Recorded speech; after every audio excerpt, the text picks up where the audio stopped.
So hey guys, how are you all? Welcome to Proxima. So we are back with a brand new movie on what if Kurama gave Naruto another shot at life. But before we start, be sure to subscribe to our channel and like this video. Now let's begin the story. When someone dedicates their entire life working towards a single goal, normally people were ecstatic, overjoyed, perhaps even content when they achieve that lifelong dream, that one thing they strove for. But right now, as the 7th Hokage of Konoha sat in his office with one of his old teammates and his sensei before him, he had to admit there were probably one or two things that he maybe should not have done looking back on it in hindsight. Maybe if he was not so reckless in his youth in seeking power he would not find himself in this situation, maybe if he fought smarter and with more tact, he might not have had to rely so much on Kurama's power back when there was no mutual cooperation and trust. There were a lot of maybes, ifs and buts to the life he lived, people who may have lived if he had just been smarter or stronger. And again, seeing how things turned out in the end, Naruto could honestly say he was happy with the life he had lived. He had achieved everything he had set out to do when he was a kid, he kept the promises he made to his sensei, and his parents and his family and friends were happy and safe. Naruto, you can't be serious. Given your condition.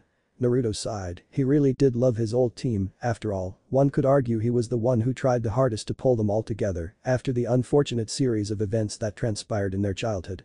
Some would say that was an understatement, but Naruto liked to look at the lighter side of things. But there truly were some tragic things being glossed over, like the stabbing each other through the chest, attempted murder on everyone on the team, that time where Sasuke joined in the Akatsuki, which was an international terrorist organization made of S-rank shinobi bent on world domination and mass genocide.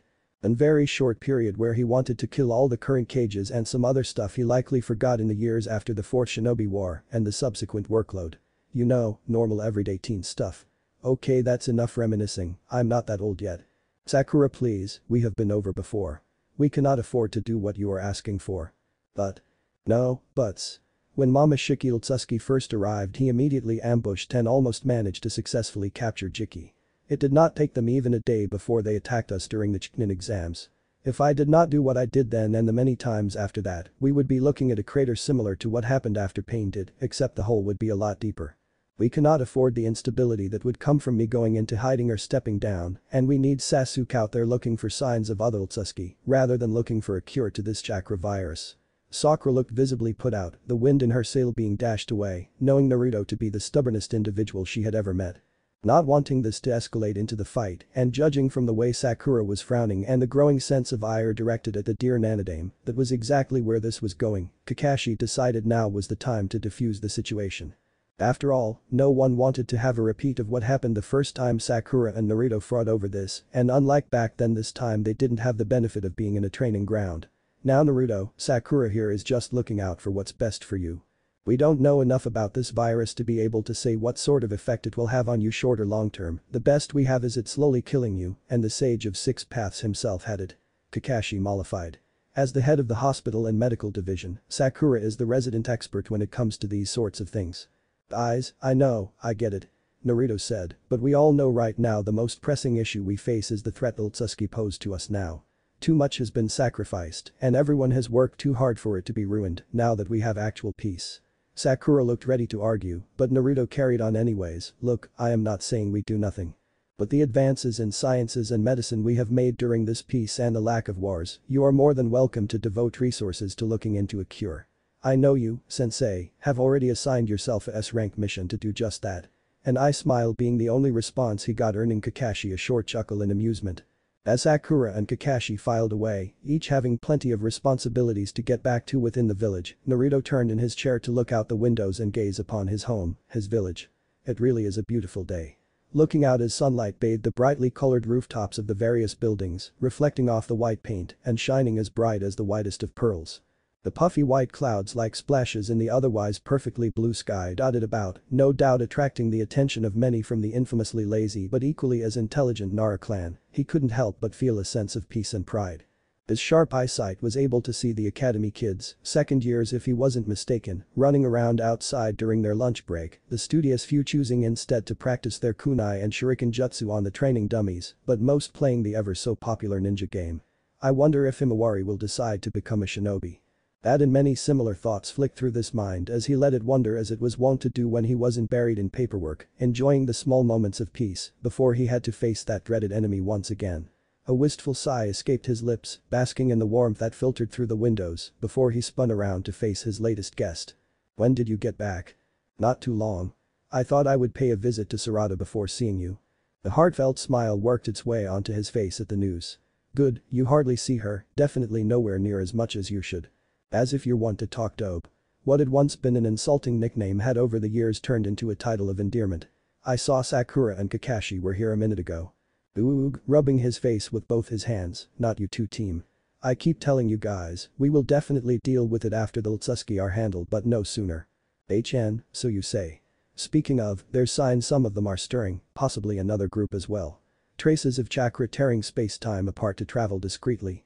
Sasuke said, quietly, despite the multitude of security and privacy seals in place, of which Naruto had a fair hand in updating and improving, having spent many years studying seals to live up to the infamous reputation of his mother's clan, the nature of the conversation naturally brought on a more secretive approach.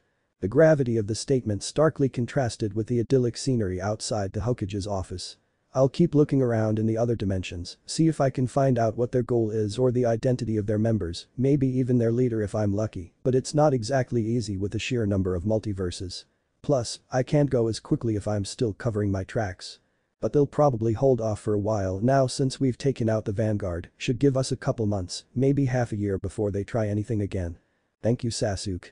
Since you are here anyways, you should spend more time with your family, couple days won't make too much of a difference, what with you always being on long extended missions. I know for a fact Sarada has been training hard on her shuriken jutsu, so you will teach her something new." A faint smile was visible on the otherwise passive face of the elder Uchiha, his dark eyes holding nothing but warmth for his only child as he turned and made his way towards the door. Just as he was about to pass the doorframe, he turns to look at his longtime rival and best friend, "Same to you dope, no point working so hard for peace if you don't spend that time with your family." And with his piece said, he left, the sound of the door closing being the only indication he left. "Yeah," Naruto muttered, "gotta make the most of the time I've got left." Even as he said that his hand started trembling and he clamped down on it with his other hand. He could feel it, the chakra that made him the strongest Hokage in Konoha's history and one of the two most powerful shinobi to ever live alongside his best friend, he could feel the disturbance. The slight sickly feeling that gradually evolved and became more painful the longer he used his vast pool of chakra in the defense of his home and family, for the people he was responsible for protecting, for carrying the will of fire onto the next generation and the true king. One last obstacle, one last enemy, then Konohamaru will be ready to take the hat. But until then Naruto looked up at the 7 portraits of all the previous Hokages before him, eyes automatically focusing on the pictures of a wizened Sandaime before sliding right to the portrait of his father. "I won't let them destroy the home both of you and so many others gave their lives protecting. Besides, where else will I get my ramen from without Ichiraku's?" Cracking a grin, his elongated incisors poking out slightly and chuckling to himself, he got back to work tackling the mountains of paperwork he had to contend with on a daily basis. Unknown dimension, 2 years later. Sasuke was a patient man, but many who knew him in his earlier years would have contested that statement heavily. But with age comes wisdom, and Sasuke was much older and infinitely more knowledgeable than he had been in his youth. No longer charging in headfirst, blindly following whatever people told him with unquestioning faith and always critiquing everything around him to understand it before making judgments. No more rash conclusions that were regretted later. He'd paid the price tenfold for folly and blind anger, the sins of his younger self, never truly leaving him as he was constantly reminded by the power of his eyes. The fact he didn't have a left arm below the elbow also kind of stuck out. But right now, as he walked around in this newest dimension, he had to wonder if there really was sense to the universe or if it was just the biggest pot in known existence with the worst cook imaginable who tossed everything in and stirred.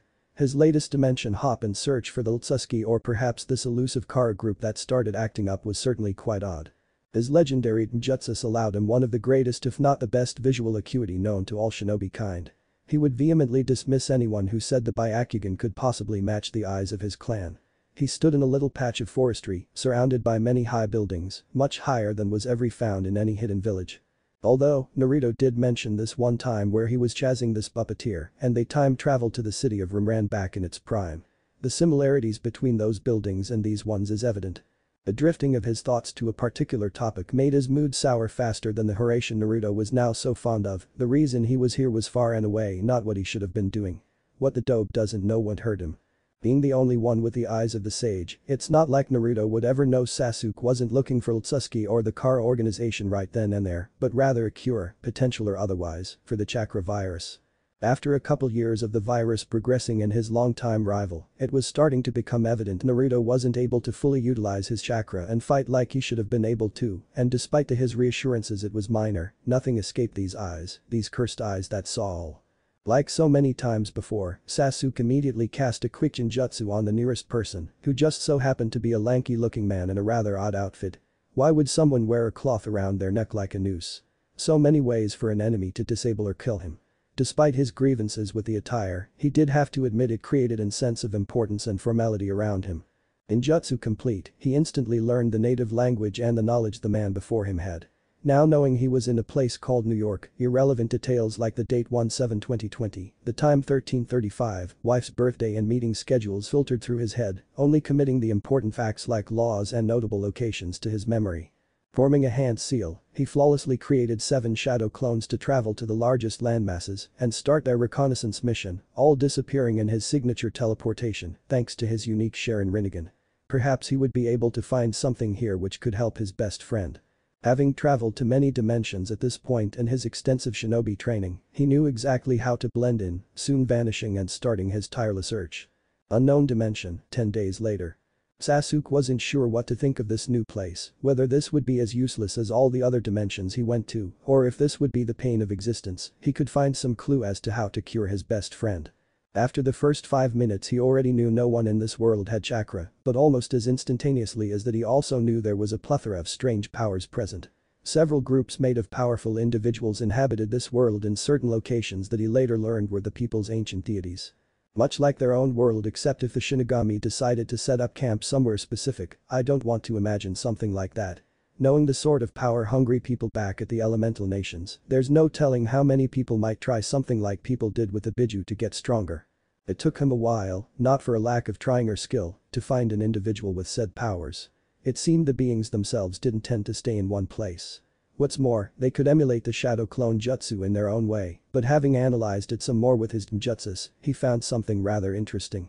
They quite literally split themselves into multiple parts, reminding him far too much of White Zetsu for his comfort. Another thing that made it somewhat harder to track down the original deities was the numerous children each one seemed to have had. Granted, Sasuke could understand wanting to have a large family, but the sheer number all at roughly the same age was a bit of a foreign concept to wrap his head around, bearing too many similarities to what the hidden villages used to do to those with Kekkei Genkai for his personal preference. Especially since they all had the same mother or father, at least with the clans it was just one very large extended family. But setting that aside, he was looking for a specific being in particular. He learned one of these beings, Athena, was sworn to never share a bed with a man, and yet Sasuke came across several other beings who shared physical traits with each other and to her. On its own it was nothing surprising, after all, DNA can only do so much in terms of hair and eye color, but more importantly, he could see with his eyes, they were not like the other humans. They had the same energy, the same power, although to a much lesser extent, within them as her that the rest of the people which made up the majority of the world's population lacked. They didn't look it, but they were special, and quite possibly something that he would be able to use to save Naruto.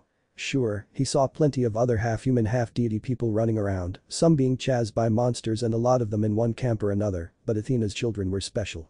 From what he'd gathered, the deity known as Athena, most likely after taking fancy of a man, would use her powers to create a child. Now, if he could learn the exact mechanisms of how she took her pure energy to create a mortal living being of flesh and blood, he may be able to replicate that to create a new body for Naruto. As things stood now with their own research into chakra, it had insofar proven to be impossible and loath as he was to admit it, Orochimaru was probably the most qualified person to declare it as such. What with his extensive years of research and his quest for immortality leading him down many dark roads which would have and did drive many people insane. Once the physical form was created, the transfer of souls would be done easily enough. Sasuke shuddered at the memories that brought him. He may not have shown how disgusted he was when he killed Orochimaru and that vile jutsu was used, but he still had memories. Unfortunately the eidetic memory of the Sharingan worked against him this time. It's nothing like Orochimaru's firm Fushi no Jutsu, the body we would create wouldn't have a soul, so theoretically Naruto would be reborn in an entirely empty healthy vessel. If that doesn't outright cure him, at the very least it would buy us time to either find a permanent cure or we could keep creating new bodies when the previous one gets inevitably damaged from the infected chakra. Looking at the end product was all well and good, but it didn't give much more information about the mechanics of how they were created, all it did was prove it was possible. So he had to wait for step 1, he had to actually witness the creation of one such child firsthand. Not as easy as it sounded, even for a shinobi of his caliber as it turned out. Oh, there was an easy way to do it, involving breaking into their fortress in the clouds atop the large building in the center of the city he first arrived in called the Empire States Building, where the deities lived, if the high concentration of essence staying there long-term indicated anything. A rather pretentious name if you ask him, but he wasn't going to comment much. Not out loud at the very least. But he couldn't simply teleport or sneak up there lest he take the small but still present risk of discovery, and the last thing he wanted was to start a fight with the very beings he was trying to spy on covertly. So, he was stuck with the hard way, relying on his eyes and senses to find a larger than average concentration out in the world of one specific deity's power, and waiting to see if and when it would create a child. It had already been a while since he'd first arrived on this world, and he was currently in the state called San Francisco, closely keeping watch on the nearest concentration of power. It had already been a couple days since the deity took an interest in this particular human, and it seemed as if things were going to be much like before where the deity would part ways and nothing would come of it. Then something peculiar happened, he saw the essence extend from the deity's mind and come into contact with the human's head, although he showed no visible reaction, for the briefest of moments before receding back into itself, and they bid each other farewell. The humans of this world are woefully inadequate. He thought, how could they be so blind and senseless to the goings and powers of the world around them completely baffled him. The half-human half-deity people him and his clones had come across weren't much better in his opinion, but at least they could see the monsters and weird elf things in nature running around. The less time spent dwelling on the weird half-man half-sheep thing he saw running after a young elf child thing in the forest, with an expression eerily similar to what Kakashi would look like when reading his ridiculous book the better. But that single exchange, that small moment of action was all Sasuke needed to see everything in perfect detail and more. His eternal Mangekyou Sharingan and Sharin Rinnegan allowed him to analyze what just happened perfectly, the eidetic memory of things seen by the infamous copy wheel allowed him to re-watch the event like a film in his mind, and he had the remote control. Like that new TV Sarada liked to watch oh so much. Interesting. Sasuke instantly dispelled the shadow clones that were active before tailing the deity. As the days passed by, doing nothing else he studied and theorized, he watched the formation of a human baby from the thoughts of both the male human and deity. He didn't pay much more attention after the female baby was created and later taken away by another deity with a very strong Fuetan affinity, before activating his Sharin Rinnegan to get back to the others as quickly as possible. Between Sakura's expertise in medicine and biology, Naruto's knowledge in seals and my own experience with jutsus, we might be able to use this to help Naruto. As he was pulled out from this dimension, thoughts on how to imitate such an act were already flitting through this mind. Either being discarded as unreasonable or saved for their potential. But this isn't the end. His eyes narrowed slightly, it would be foolish and arrogant to just assume this one thing would be enough to save him. The metaphor, or maybe it was an idiom, this world has is quite apt, don't put all your eggs in one basket. Just as he was leaving however, he saw someone in the crowd who caught his eye, it was only a fraction of a second before he left this dimension, and the crowd split open just at the right time, but that was all he needed. At a cursory glance, it was no one special, just a 9 maybe 10 years old boy with long auburn-colored hair, pale skin that seemed to glow slightly under the moon, giving him a rather ethereal angelic look, only emphasized by the silvery wide eyes that looked like someone miniaturized the moon itself. Look similar to the Byakugan. But the most shocking things was the face, or more specifically, the faint lines that looked tattooed on the cheeks like the whiskers of an animal. The child simply looked at him, even as he teleported back home, he had an odd feeling, a strange connection to the child stood before him.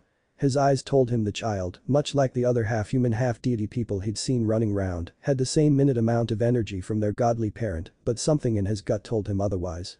The child didn't appear shocked by the otherworldly ability that Sasuke possessed, but seemed to be deep in thought, almost like he was trying to remember or figure something out, if the slight frown that marred his forehead. The last thing Sasuke saw before he slipped away was the slight tilt of the child's head, before all he saw was the vast emptiness of the space between dimensions, not noticing the elongated incisors revealed by the grin. Hagakure, 5 years later. Deep within the Hokage's tower, there lay many secrets.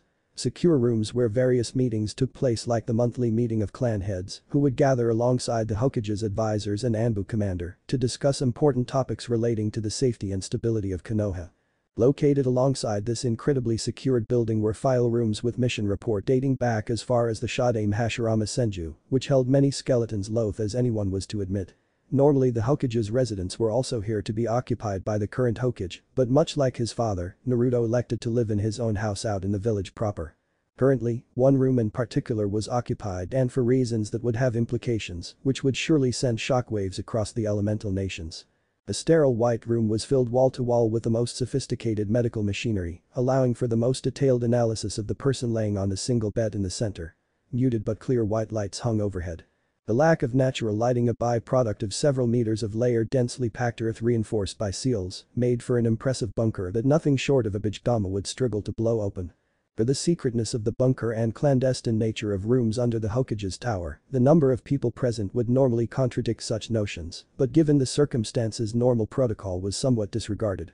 Kurama watched from within the 8-trigram seal, once a dreaded genjutsu that called upon the power of the Shinigami itself to forcefully contain his chakra in the day-old Naruto now acted as a way for Kurama to continue to stay with Naruto, long past the time when he could have left and roamed free as he once did.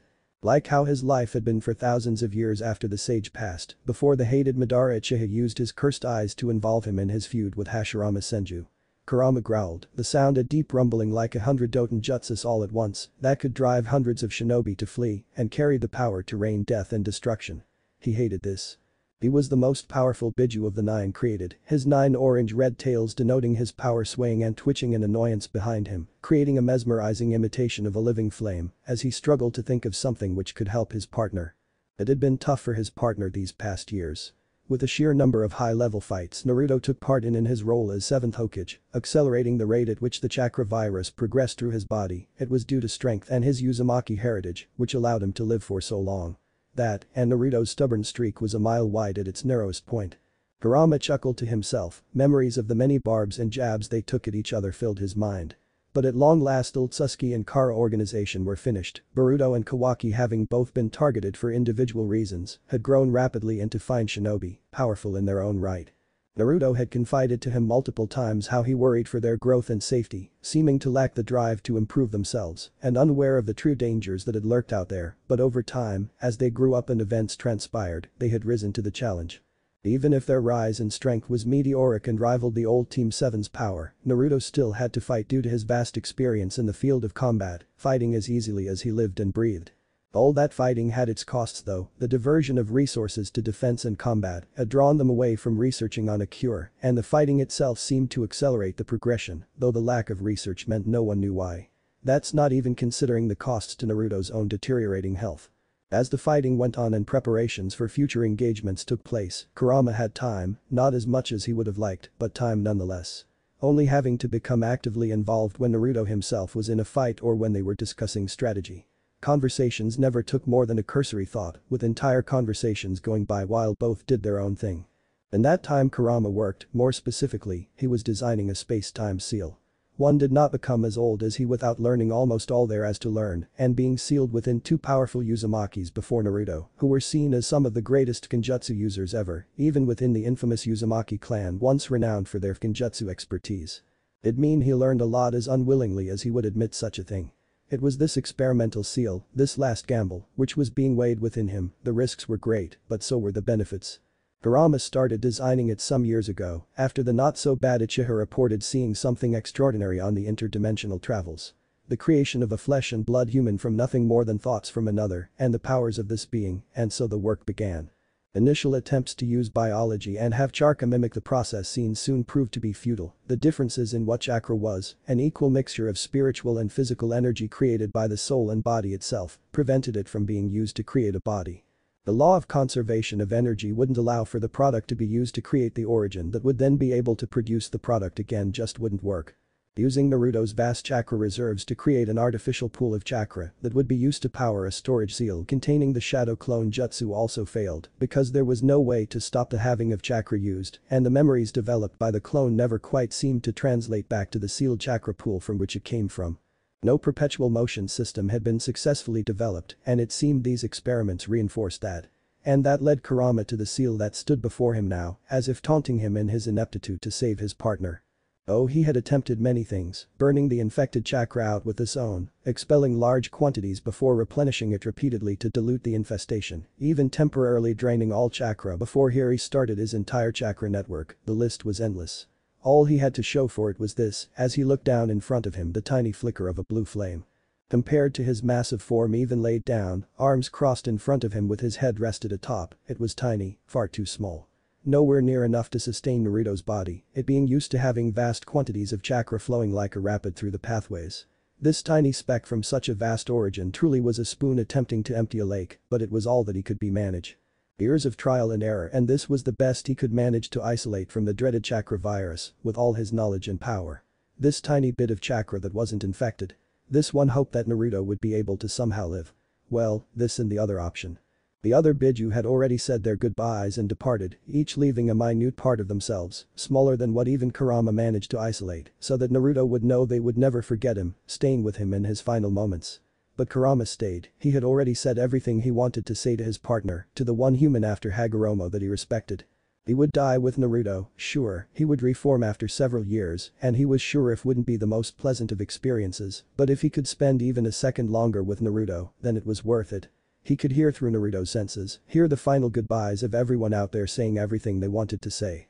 This day had been coming for a while now, most of the more foreign dignitaries whom Naruto had a profound impact on like that ice princess or the shrine maiden had come and gone, having said their wishes. Now it was just for those Naruto was closest to. From Gaara's solemn expression and gratitude to having met Naruto way back in the Genin exams and changing him for the better to Tsunade's murmured apologies for not being able to do more. Sakura promising to look after Hinata, Kakashi clasping Naruto's shoulder and squeezing tight before backing away and the meaningful look Sasuke gave him before fist bumping. Hinata somehow managed to not break down, though it didn't stem the tide that was spilling down her cheeks all the same as she bid him farewell. Himawari was inconsolable, crying and refusing to let go of her father's hand, much older now having grown into a fine kunoichi. Boruto and Kawaki were trying to calm Himawari down, but they themselves were in no better shape on the inside. I think by the Shinigami that voice sounded so weak, Kurama hated it. He never knew he could hate anything more than Madara Uchiha, but at that moment he hated with more zeal than he thought he had. This is it guys. Naruto grinned all the same as if it was just another day. The others probably didn't know just how much pain Naruto was in right now, but Kurama knew, ever since Naruto was born, he knew what Naruto was feeling to an extent. That only strengthened after Naruto had opened the gates of the seal and they fully trusted each other, thoughts, feelings and ideas passing back and forth between them seamlessly. Kurama knew it was like liquid fire was running through Naruto's chakra pathways, stabbing pains like a million senbon tipped with poison, painkillers could only do so much when the body turned on itself. Don't you all join me too soon. I want to hear all the stories and missions you get up to. Even while Naruto talked Kurama lay there and thought. This would actually be it, they had run out of options.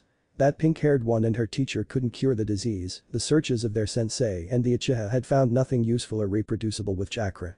But Kurama was ancient, he had his idea, he had his gamble. The seal before him was nowhere near complete, there was a very high likelihood it would simply fail to activate or would do something unexpected. But as he watched his partner leave the realm of man to join the Shinigami, he rolled the dice. Surely some of that idiot's luck had to have rubbed off on him. Guiding that tiny flicker of chakra to the center of the seal array, he wove through the hand signs. Even as the integrity of the 8 trigram seal started to dissipate, having lost the very thing it was anchored to, he continued. On the last hand sign, he touched the seal and pumped a truly massive amount of chakra into the array, it would need the energy to travel across the dimensions, tearing holes in space-time many times over, as it traversed to get to where it needed to link to and here, in theory anyways. He never knew whether or not his gamble had paid off or he faded away, leaving the vast cavern of the seal empty for the first time in decades, the gargantuan size emphasized by its emptiness. All except on the floor, the seal array glowed a deep blood red before changing color to that of the purest silver, the chakra at its center flickered like a candle in the wind, buffeted by a huge storm. 1 second it was there, the next, it wasn't. Amazon rainforest, unknown time. A young woman stood in the depths of the forest, surrounded on all sides by the sounds of nature. She was a maiden hunter, sworn to never take a man as her own.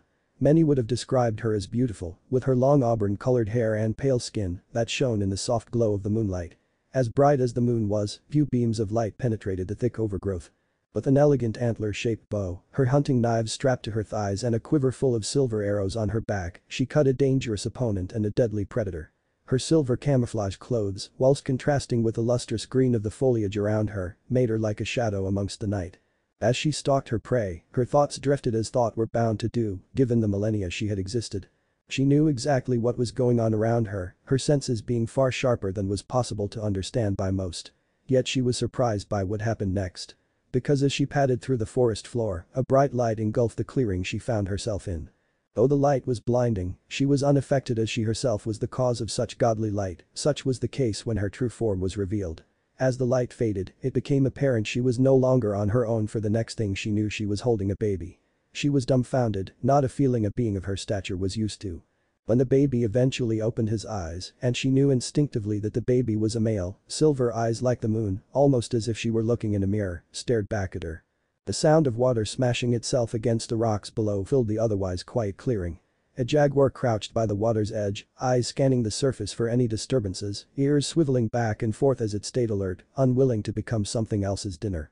Its midnight black coat, perfect for blending in amongst the dense foliage of the rainforest it called home, shone with the healthy sheen of an animal in its prime. Unbeknownst to the apex predator, another hunter was watching it.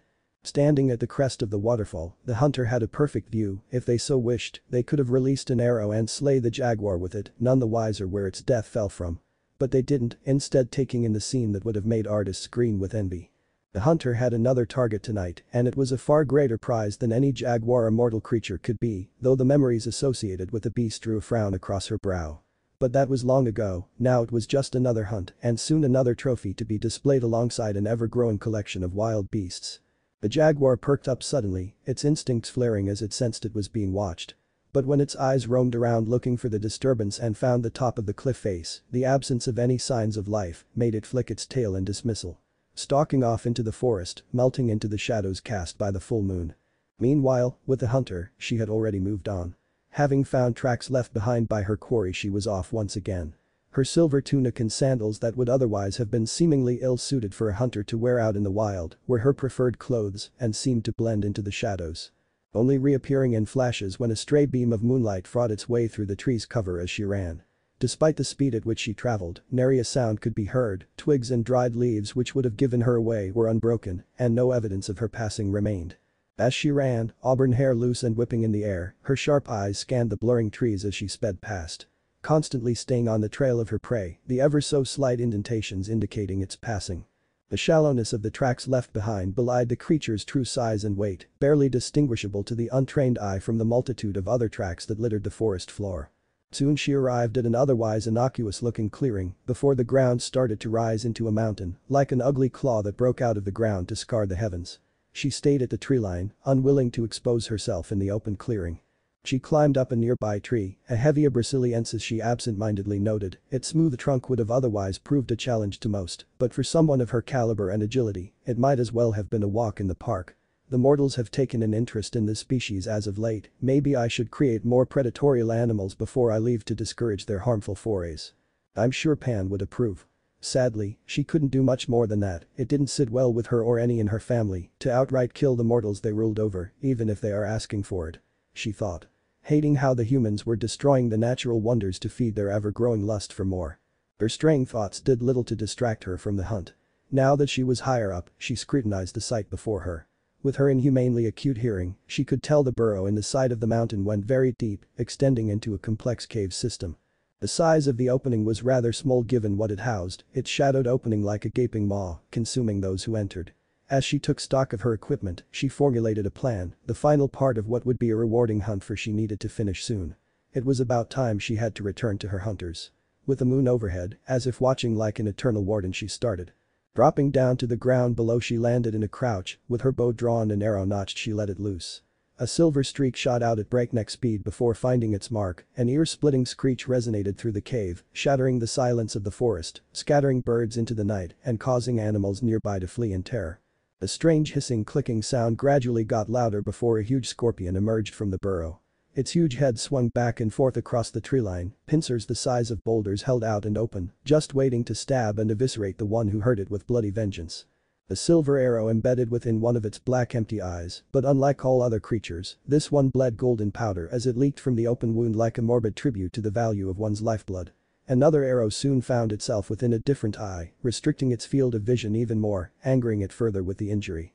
The massive scorpion was smart though, knowledge accrued as ages passed and years heaped upon years, existing for more than a millennium as it hunted and killed, felling many of those who tried to slay it, to claim the credit for finally killing the great scorpion, the Scorpios that slew the great hunter giant Orion. It raised its pincers, protecting its head as it advanced, all 8 legs moving in tandem, blitzing forward from where it deduced the arrow came from far faster than a monster of its size and weight had any right to. Before it reached its target it suddenly opened its arms, emitting a horrible screeching sound that could paralyze, encircling the one who heard it as its tail shot forward faster than any human could hope to react. Normally this was where the hunt would end, the hunter would get caught, either on the end of the stinger filled with deadly poison or torn to shreds by the pincers flanking them. But this was no ordinary hunter, just as it looked like the stinger would find its mark, the hunter backflipped out of the way. The stinger, huge and deadly weapon it may be, flexible it was not as its size and weight made it unwieldy, unable to change directions after being propelled forwards at such speeds. Inertia ensured it buried itself into the ground, and that's when it happened. The snare she set up after dropping down from the tree sprung, gravity dragging the counterweight to the ground, snaring the deadly appendage in between the armor plates, it caught and pulled the limb up. The scorpion hissed in confusion, its deadliest weapon now useless, pulled up, and with its rear end raised, most of its legs were lifted off the ground, tilting it forward and forcing its head to be pressed against the ground, fangs filled with dirt and arms spread out sideways. The thick protective carapace that normally ensured its protection worked against it as their inflexibility came into play. Before it could regain its bearings and fight its way out of the simple trap, the hunter burst forward. Hunting knife reflecting the light of the moon as it arched down. She struck true. The knife sliding through the cracks between the thick carapace like a hot knife through butter, the scorpion gave one last hiss before dissolving into a mound of golden powder, its soul scattered to Tartarus, where it would remain until it inevitably coalesced and regenerated. This happened with all monsters, though the more powerful the monster, the longer it would take to reform. That was why she and her hunters were so busy. As Artemis, goddess of the hunt amongst other things, it fell under her domain to keep monsters such as these from running amok. She walked forward amidst the golden powder before retrieving her prize. The pincers of the monster had shrunk, forming what looked like 2 identical shields with a pincer atop like a frill, their serrated edge gleaming dangerously. Memories flooded her mind as she inspected them. This was the very same creature who killed Orion. It wasn't surprising they held special meaning to her. She remembered it as clear as the moon and stars were tonight, despite being blinded and having Hephaestus craft him a new set of eyes. He was a great hunter. That was how they met. Artemis was a master of the bow, and soon they formed a close friendship, even inviting him to become the first male to join her hunters because of the trust fostered between them.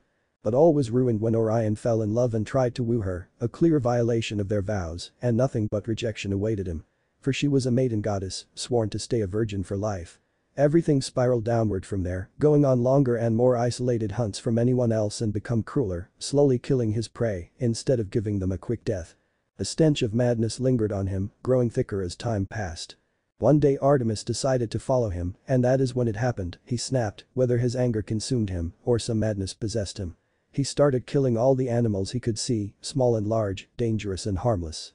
So much so that Gaia herself took notice of the massacre. The primordial goddess of the earth existed in a perpetual state of sleep, too large to ever become fully conscious lest the world end. She sent a creature, the very scorpion Artemis had just slain, to kill Orion, to stop him from massacring her creations.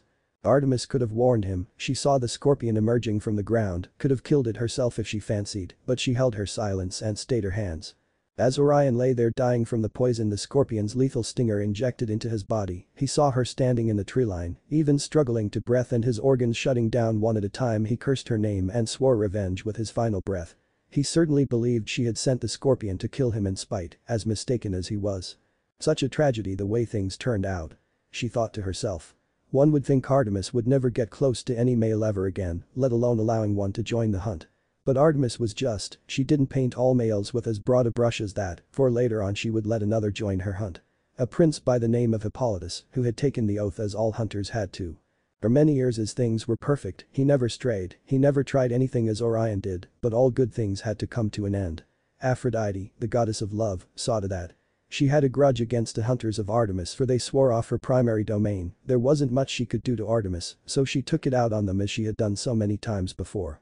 Making Hippolytus's stepmother fall in love with him, and when he inevitably rejected her, she went to his father to lie about him forcing himself on her. Outraged, his father had him executed. When Artemis learned of this, she was livid. One of the few men who walked the earth who she and her hunters called a friend and one of her hunters dying for such a petty reason wouldn't be allowed to end like this. After getting her brother's son, Asclepius, to bring Hippolytus back to life, she erased his memories of the hunt and settled him down in a land far away from Greece and therefore away from Aphrodite. She then dragged Aphrodite before her father Zeus, told him the entire story and the many times before of Aphrodite's meddlings with her hunters. Zeus, always having a bit of a soft spot for his daughters, granted her request and ordered Aphrodite to never interfere with any of the hunters of Artemis indirectly or directly.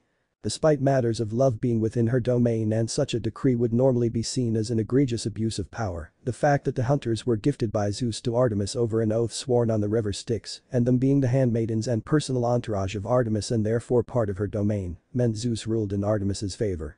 Why are so many males so awful? If they were raised and taught proper morals and principles, there would be so fewer problems with the world. For she had seen the ugly side to humanity, all too often worn by the men she encountered on her travels. Her hunters would save young girls from vile men who treated them badly and abused them, many would even join them or be taken to some other safe place. This led to her hunters having a decidedly negative opinion of the opposite gender. They weren't outright hostile, but there was a distinctly negative atmosphere and degree of withdrawal and mistrust whenever a male showed up or was in the immediate vicinity. Not like Artemis was any better, she was the reason the northern continent had so many jackalopes running around after all, males were not allowed to witness her hunts. In her defense, it was incredibly entertaining turning awful men into one four-legged creature or another and watching as they ran around in a panic before the threat of a hunt made them flee to never be seen again. Raising a child, now that would be interesting. The idea wasn't as ridiculous as one would think. She was a maiden goddess true, but so was her sister Athena, the goddess of knowledge, who had quite a few children. Odysseus, Euclid, Newton, and most recently William Shakespeare to name a few. Artemis never really paid too much attention to the entire explanation of how it worked when Athena was asked during that summer council, for it had caused quite a stir with her first child. Many had questioned her maidenhood, but one didn't easily win an argument against a goddess whose domain was knowledge itself.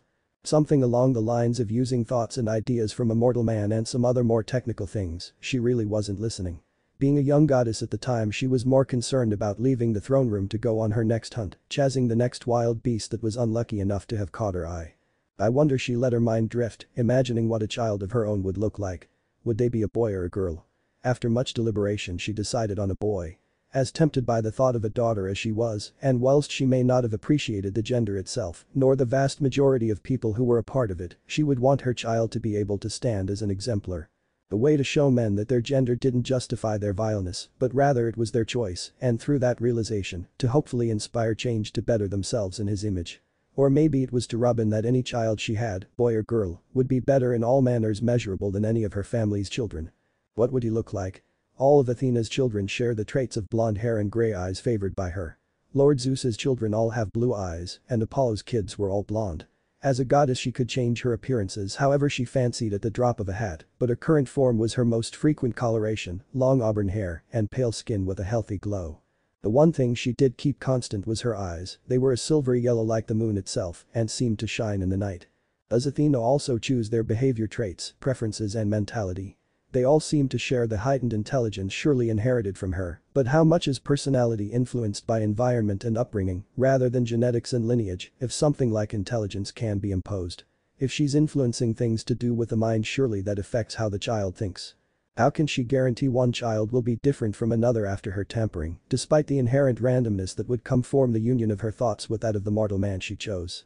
Thoughts on having children of her own came and went every now and then over the centuries, ever since Athena had her first child. This time felt different though, having recently witnessed a truly horrific scene of men taking advantage of the many women out in the cane fields in abundance to the south of the northern continent. It sickened her. The satisfaction in spiriting the women and girls away to the Amazons on their secluded island and accidentally leaving the armory open for the male slaves was immense. The screams that followed were the tunes of sweet retribution to her ears. Her eyes closed in thought, brow slightly furrowed as she thought long and hard about her theoretical child. For some reason she was investing a lot of in-depth thought into this, much more than usual. Maybe this hunt had brought up a more contemplative mood. So much so that she could vaguely picture him now in her mind's eyes. Some said the fates were all-powerful, even the gods couldn't go against them, and heeded their words whenever a warning was given, a prophecy spoken, or a death foretold. Zeus, the king of the gods himself, had feared their warning and took steps to ensure he would never sire a male child with Metis, to ensure he wouldn't be supplanted much like this father the Titan king Kronos before him. Maybe it was fated that this would happen, maybe it was dumb luck, it hardly mattered in the end. The results were all the same. With Artemis deep in thought about what a child of her own would be like, what was started dimensions away was coming to its conclusion here.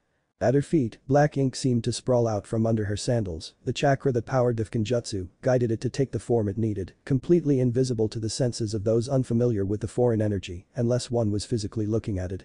Soon a complex diagram resembling a spider's web was drawn out under her as she unknowingly stood at its center.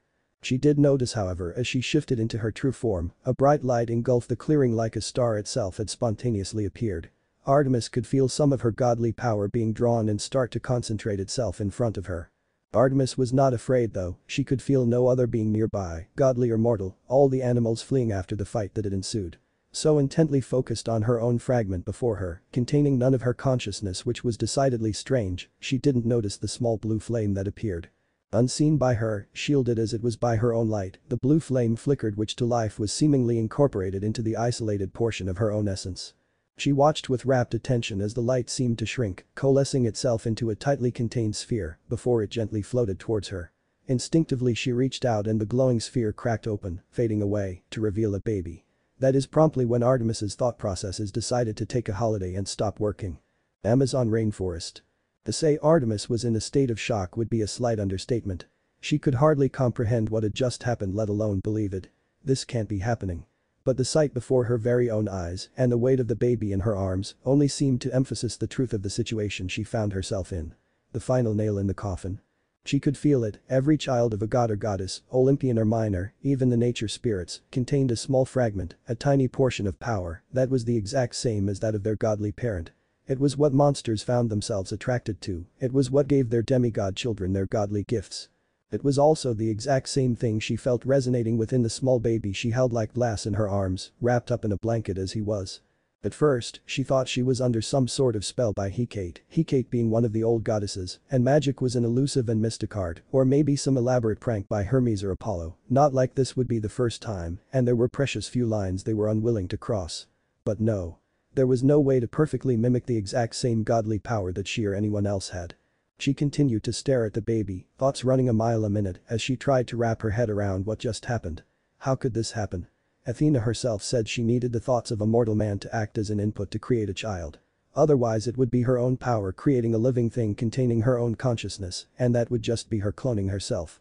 Separating a fragment of our essence to perform more than one task simultaneously and to be in multiple places at the same time is something we can all do. How could a living being, entirely separate from me, be created from nothing but my own powers? There's no one here. She looked around, focusing more carefully on her surroundings and indeed finding not a single trace of any mortal or god anywhere near. Even the few nymphs and dryads present had retreated into their origins or were asleep, not wanting to get involved in her hunt and subsequent fight against the giant scorpion. Restless stirring from the small bundle immediately commanded all her focus as she looked down to see if the baby was in any discomfort or pain. The baby wriggled around some more before opening his eyes. She thought she had accepted that she had a child before, but it truly sunk in like a rock sinking until it inevitably reached the bottom. The same silvery yellow eyes, an exact mirror copy of her own, stared up at her. The baby she held in her arms was her child. She was holding her son. And suddenly she was terrified. Of her family, of the monsters that roamed the land, and of herself. Her family would be a mixed bag of curious, outraged, uncaring, or anything in between. Maybe some accusations and threats would be thrown about, but after some thought, ultimately there was nothing that they could really do against her or her son. Athena was a maiden goddess much like herself, and yet, she had children just as regularly as Ares or Aphrodite. Human intelligence was advancing at a rapid pace, so it really was to no one's surprise. Some questions might be raised about her having a male child, but she did frequently say proper upbringing could solve many of the world's problems. Monsters would be all over him. A child of any of the other gods or nature spirits were a common enough event that monsters only got really excited whenever a child of either Zeus, Poseidon or Hades popped up, and that was because of the sheer power that their children had. Being a child of the big three guaranteed they would attract the deadliest of monsters, but so long as they were trained, they could take on entire packs of monsters and come out victorious. That is, if hubris or some other fatal flaw didn't strike them down. But a child of hers was entirely new, never before in the entire existence of the world had any mortal ever been born of her. Though perhaps the novelty of it would be diminished by the presence of her hunters who all received her blessing. If her son managed to survive long enough to reach his early teenage years and was trained, she was sure he would survive. The only safe place for demigods like him was in Camp Half-Blood, run by the centaur Chiron. Her mouth twisted into a frown at that, the option leaving a bitter taste in her mouth. Normally demigod children were raised by their mortal parents until they reached an appropriate age, roughly 10-12, although some were later but rarely sooner. Around then, they would inevitably attract the attention of monsters, realize who they were, and were taken to Camp Half-Blood to be trained on how to take care of themselves and all other things they would need to know about the world they were born to be a part of. Some who didn't were raised in orphanages, but they seldom made it to double digits before dying, either running away and getting caught by monsters on the streets or not being picked up by the web of Satyr's Camp Half-Blood, had working for them and dying as they got too old and monsters found them. There were exceptions, but they were few and far between. Obviously, such minimalistic chances of survival did not fill her with confidence in leaving her son in the care of inadequate unseen mortals. Directly taking her son to Camp Half-Blood, now or ever, didn't appeal to her either. He would grow up in admittedly a safe place surrounded by demigods trained to fight and survive, but would also be confined to the same camp, learning nothing of the outside world. Most importantly, would be influenced and taught by male heroes who all had some fatal flaw or another on top of being typical male heroes. Arrogance, greed, lust and multitudes of character flaws followed them like water was wet. She did not want her son to grow up to be like so many men. That would somewhat invalidate her many arguments of proper child rearing if she left her own child's upbringing to others, then blamed them for the way her own son turned out. At the same time, if she tried to take a more active role in his life, it could potentially lead to a myriad of unfortunate events that plagued the lives of demigods. The wonderful example her family presented in the sort of tragedies their children went through due to their direct intervention or excessive oversight in their lives made her doubt her own involvement. What if by taking an active role I inadvertently make his life more difficult? Thoughts of the similar vein hung in her mind like a stubborn mist. No, I would be nothing like Lord Zeus, he's married to Hera, and such any tragedies that follow his children are mostly due to her. Athena's children have incidents with Lord Poseidon's children due to their long rivalry, though some have cooperated like they once did to make the chariot. The only god or goddess I have contention with is Aphrodite considering the sort of tragedies she's orchestrated. It would be child's play to make his life miserable. Aphrodite, despite being a goddess of something as harmless as love and beauty, was truly a force to be reckoned with. Being born when the blood of the primordial god of heaven Zeranos fell into the ocean after he was sliced into thousands of pieces by his son Kronos, creating sea foam. She was technically the oldest Olympian and one of the most powerful ones. The fact that Aphrodite caused the Trojan War because she received the apple of discord and thought Paris and Helen looked cute together was not lost to Artemis. She stood there, holding her son in her arms as she looked at him, lost in thought, and he looked at her, completely oblivious and entirely innocent. If any monster or wild beast found him on his own, especially if he was on his own in the forest, that's it. She just remembered this wasn't the first time she had found herself taking care of a newborn babe. Atalanta, I can take care of him the same way I did Atalanta. When he's old enough, he'll definitely join the hunt. This is perfect, this way he is protected from Aphrodite and my hunters can raise him, ensuring he doesn't end up like so many male heroes. I'll never forgive myself if that happened. And Apollo would never ever shut up about it. She looked up at the night sky, stars glittering in the backdrop as the moon continued its eternal vigil, to check the time. She summoned her moon chariot and within moments, it gracefully dove down from the skies above before settling in front of her perfectly. Pulled by her famed silver-horned golden reindeers, its silver frame shone with a serene light, but radiated with power. She climbed aboard, careful to keep a tight hold of her son with one hand, while the other held the reins.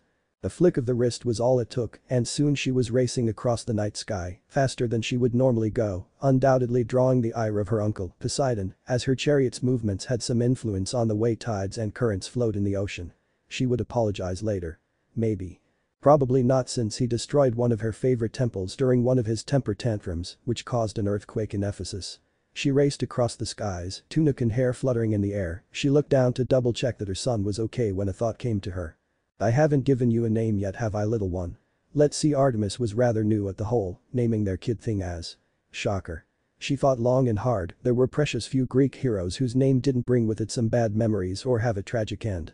Perseus came to mind, but she didn't like it, she felt it didn't suit her son. She wanted a unique name, Nereid. She smiled at the name. How do you like the sound of that? You shall be the embodiment of moral virtue for the world to see, and you shall excel beyond all. For the first time that night she smiled, and it seemed Nereid was happy too, either at the name or her she couldn't tell, but the wriggling and gurgling told her what words didn't need to. Utah Lake, 3 years later. I know wanna. Came the cry of a child. Out by the lake there was a cave hidden from prying eyes in a secluded forest unreachable by any who weren't invited. The personal domains of gods and goddess were protected by powerful magic, and to intrude upon them would be a great transgression. As such, it proved to be the perfect spot for Nereid to be raised by the Cyrenian hind. With Atalanta, Artemis had sent a mother bear to care for her, but with her own child, she decided to err on the side of caution.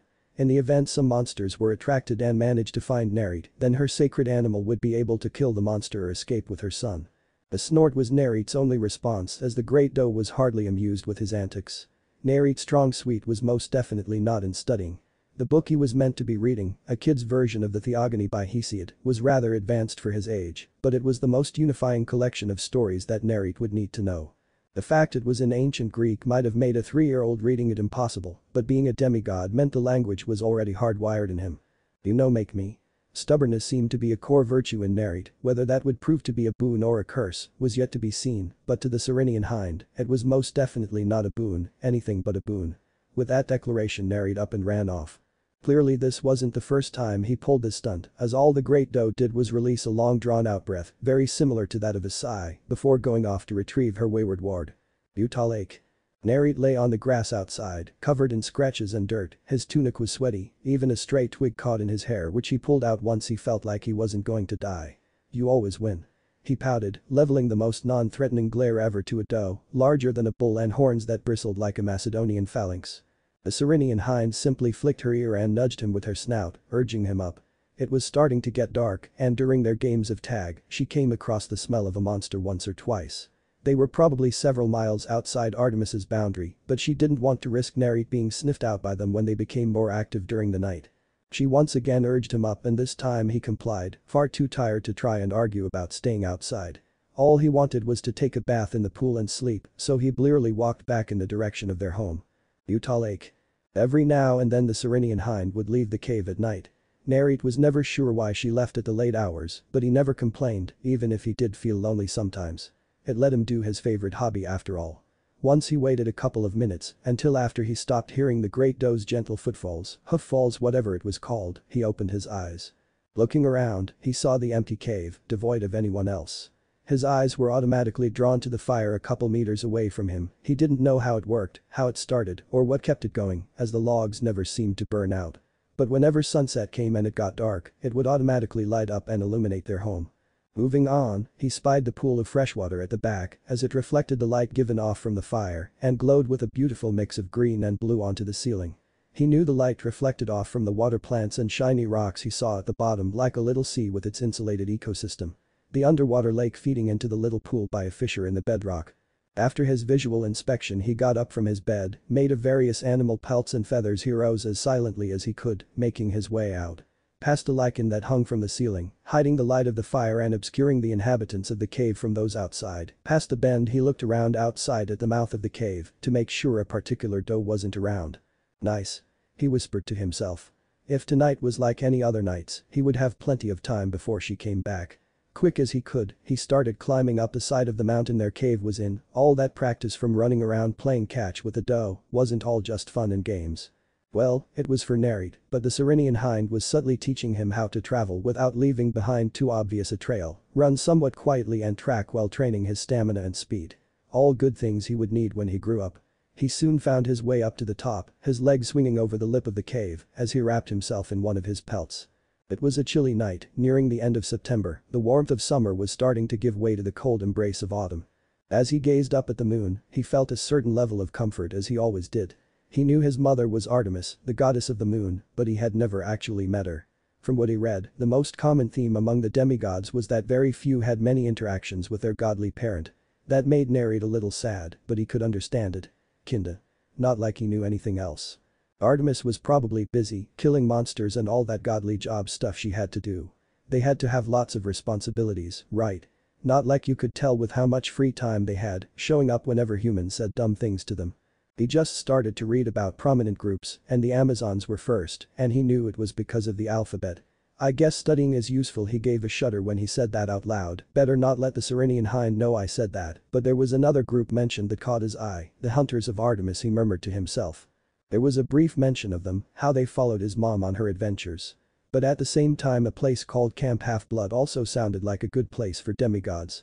He could make friends with all the people there and they might have people around his age. They were taught by Chiron himself, the one who trained all heroes ever. When he asked the Cyrenian hind about it all, she just said that Artemis would tell him herself when she came to visit him on his upcoming birthday. And he couldn't wait. Meanwhile, at the exact same time. Lake Michigan. Much like her brother Apollo, every night Artemis would have a fragment of herself drive her moon chariot across the sky, as was her duty as the goddess of the moon. Sometimes if she was too preoccupied with her own obligations, she would ask the retired moon titan Selene to do so. Whilst it may have made her weaker than if she was whole, the majority of her essence was currently on a hunt with her hunters, chasing a couple dragons that had been terrorizing the local nature spirits. Nothing that could truly threaten her on her own, and certainly not while she was with her handmaidens. To describe the feeling of being in two places at once to someone who wasn't a god or goddess who could do that same was difficult. Seeing out of two separate sets of eyes and living two different experiences often miles and miles apart was something they just got used to over time. Ever since she took over as goddess of the moon, she became very familiar with the sensation. As she ran alongside her trusted lieutenant of several millennia, Zoe Nightshade, she felt a sense of fulfillment as the rest of the hunt closed in on their prey. The dragons having fled upon hearing the horns of the hunt, the final sound many wild beasts heard before their demise. The smaller part of herself that was driving the moon chariot high up was the one who saw her son sat up on top of the cave. Just in time to see her sacred animal finish doing a quick border check before returning and chastising her son before they both made their way back inside. As they ran, she smiled to herself, chuckling slightly. Whilst it wasn't uncommon for the goddess to outwardly display such happiness, it was normally after a successful hunt or when welcoming new members. Zoe was an attentive individual and as such, noticed the good mood her patron was in. "Laddie, is something on thy mind?" The innocuous question seemed to snap the goddess out of her thoughts, and she tilted her head to the side, neither slowing their pace as they could hear the heavy footsteps of the dragon up ahead, followed by a loud booming sound. "Nothing to be concerned about, Zoe, prepare yourself, Phoebe has already fired the first shot." As soon as she finished speaking, they stopped and quickly had to dodge to either side as the dragon crashed into the ground, having fallen after one of its wings were shredded by a gunpowder arrow laced with celestial bronze. Zoe was curious about the obvious deflection shown by her goddess, but she pushed that aside. For now, the most pressing concern she had was the rather angry-looking 20-meter-long dragon that was right in front of her. Completely unfazed by the gaze which petrified lesser people, an arrow soon found itself buried within the angry red eye, causing the dragon to shriek in pain before lashing out randomly, now that it couldn't see. Earth and foliage kicked up as it continued thrashing, even as more arrows rained down from around it. Things were going well, until things didn't go so well. The second dragon that had been silent until now burst into the clearing with a vengeance. Knocking a couple trees down, causing some hunters to fall from their perch and others to be thrown from the flailing limbs. Zoe grimaced as their roars tore through the air. Utah Lake, 10th October. Naruto was going to have a super day. Today was his 5th birthday, so as a treat, he was allowed to basically do whatever he wanted. There were some rules still, but that was fine. In the afternoon he would go further from the cave than he was previously allowed to. Perks of growing up. Before, when he had asked why he couldn't go further, he was told since he was a demigod, monsters like those in the Theogony would be attracted to him and try to kill him. At his shocked face, his guardian had reassured him the barrier around the forest kept them all out, but it never hurt to be extra cautious. He totally never ever tried to go beyond where he was meant to go. Never. Perished the thought. Okay, so maybe he did try a couple of times to go where he wasn't meant to be, but before he got too far the Serenian hind would always catch up to him and he'd get into a load of trouble. But now he had whole new areas to explore. Fingers crossed he would be able to find something cooler than that plunge pool he found last week or that rapid that had frozen over last year.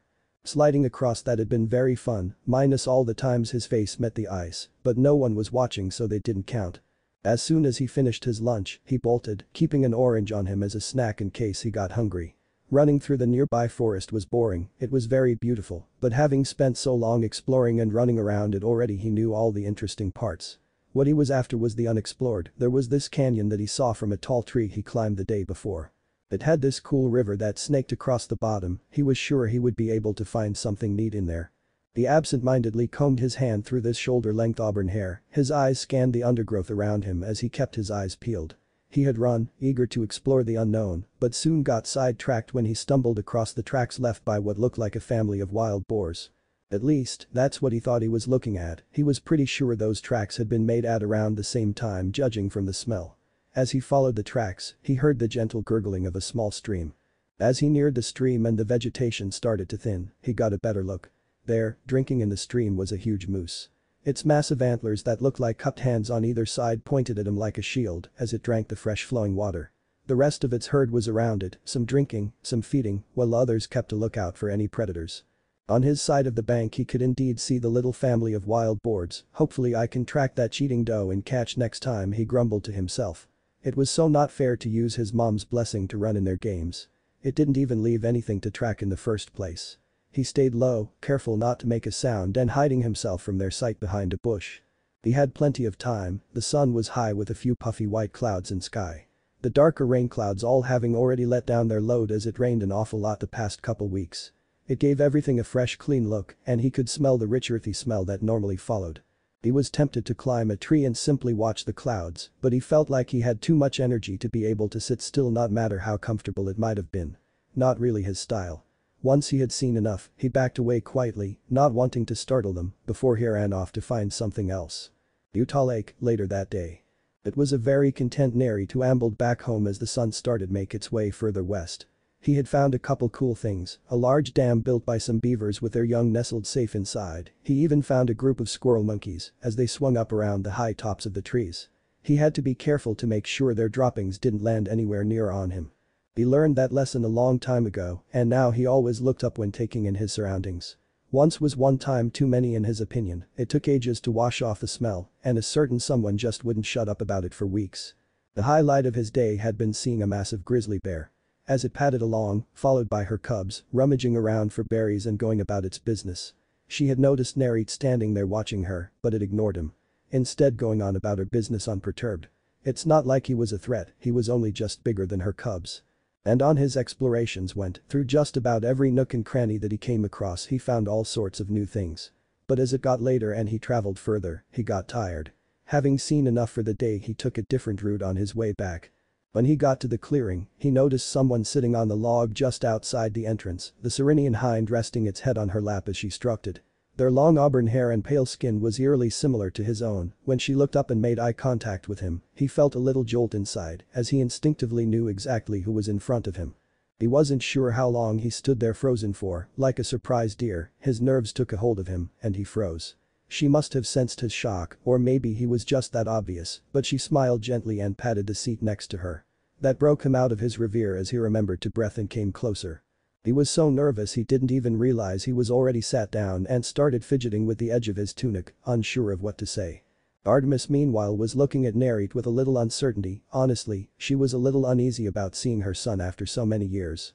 It was easy to drop by when he was younger and still a baby, but now that he was a child, she was less certain. But seeing just how nervous he was, she decided it was her responsibility to take the first step. Gods don't normally see their demigod children a lot due to the ancient laws enforced by my father Zeus. She started. That seemed to break him out of whatever thoughts he was having as he looked up at her, not sure how to respond. But I've never been much of a typical goddess, spending most of my time out in the mortal world hunting monsters. Being a maiden goddess, that rule never meant much to me. I had my personal group of hunters who would follow me on my various hunts and adventures, whom I treat like my daughters. Whilst I may have adopted them into my family, none were ever my own children. Neri continued to just look at her, not knowing where this was going. But you are my first and only child. I think that deserves an exemption, don't you think? Let's not advertise it though, call me Mlady or Lady Artemis like my hunters do. The gentle curve of her lips into a smile and kind eyes that were the exact same as his own dispelled the nervousness that plagued Nerit earlier as the silence between them was broken. Conversation flowed from then on as he told her everything and anything. They talked for hours, she told him about her various hunts and adventures, stories spanning back millennia, and he listened with rapt attention, soaking in every single word. When she told him of her hunters and how they accompanied her, he had immediately asked if he could join the hunters. My hunters have traditionally been an all-female group she had started, Nerit was crestfallen at that, but Artemis's next words instantly brought him back up, but there have been a handful of males who have joined my hunt before. She held out her right hand and in a flash of light, she was holding a bow and a quiver full of arrows. It looked to be made of silver, its elegant curves near the center protruded outwards and ended in an elongated straightened end more parallel to the string. This is my present to you, she said as she handed it to him. It is a reflex bow like my own, powerful, but a very difficult bow to master. This size will be a good start for now, but as you grow older, the bow you use gets larger. She said before giving it to Nerit. My hunters normally use a recurve bow with most starting with straight bows. I'll teach you everything I can in the time we have. I hear you like a challenge. The Serenian hind snorted, clearly amused at the understatement, and Nerit shot her a dirty look.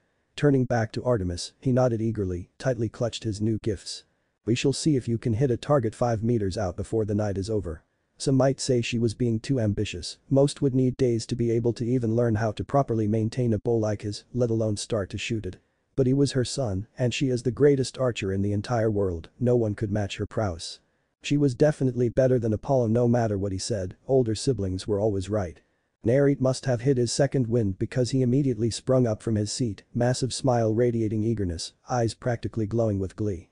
Artemis laughed gently, her hand coming to a rest upon his head to stop his bouncing, but she could still feel him vibrating with energy. HHHMMM. Longer hair would make it easier for him to blend in with the hunters. You should keep your hair long. It looks good on you. Oh, okay, thanks m'lady Artemis. He mumbled as he blushed, unconsciously brushing a few strands behind his ear. Good. Now let us start with the beginning. First thing, the string of your bow. Utah Lake. Artemis was over the moon. Pun intended. She couldn't believe how naturally her son managed to learn everything she set out for him, excelling in some more than others, but never failing to learn anything set out by her. She had expected some difficulties since her sacred animal had talked about his trouble with sitting still and studying. Seems he much preferred to learn by doing, as evident by right now. His handling of the stringing was perfect, she only had to do it in front of him once, and he was able to replicate her exactly although bending the bow itself had proven more of a challenge given his age, but that was understandable if somewhat entertaining. Watching as he wrestled with it like a wild animal. Once they had covered maintenance, something he did with such fluidity that it was hard for her to remember this was his first time learning how to do so, they had started drawing straight after. There were things to fix with it, but as a first attempt it was admirable and given the short time they had, she would leave it to one of her hunters to teach him properly.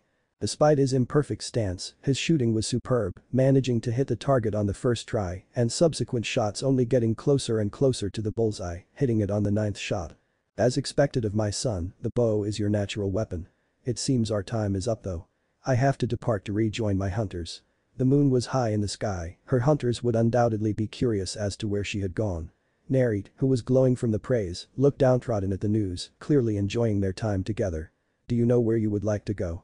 She asked him. This is where the situation was entirely out of her hands. Despite him asking about if he could join the hunt, he had also asked her about Camp Half-Blood. She had told him everything he would need to know about both places. Enough to decide on where he wanted to go next year, for he had to leave soon.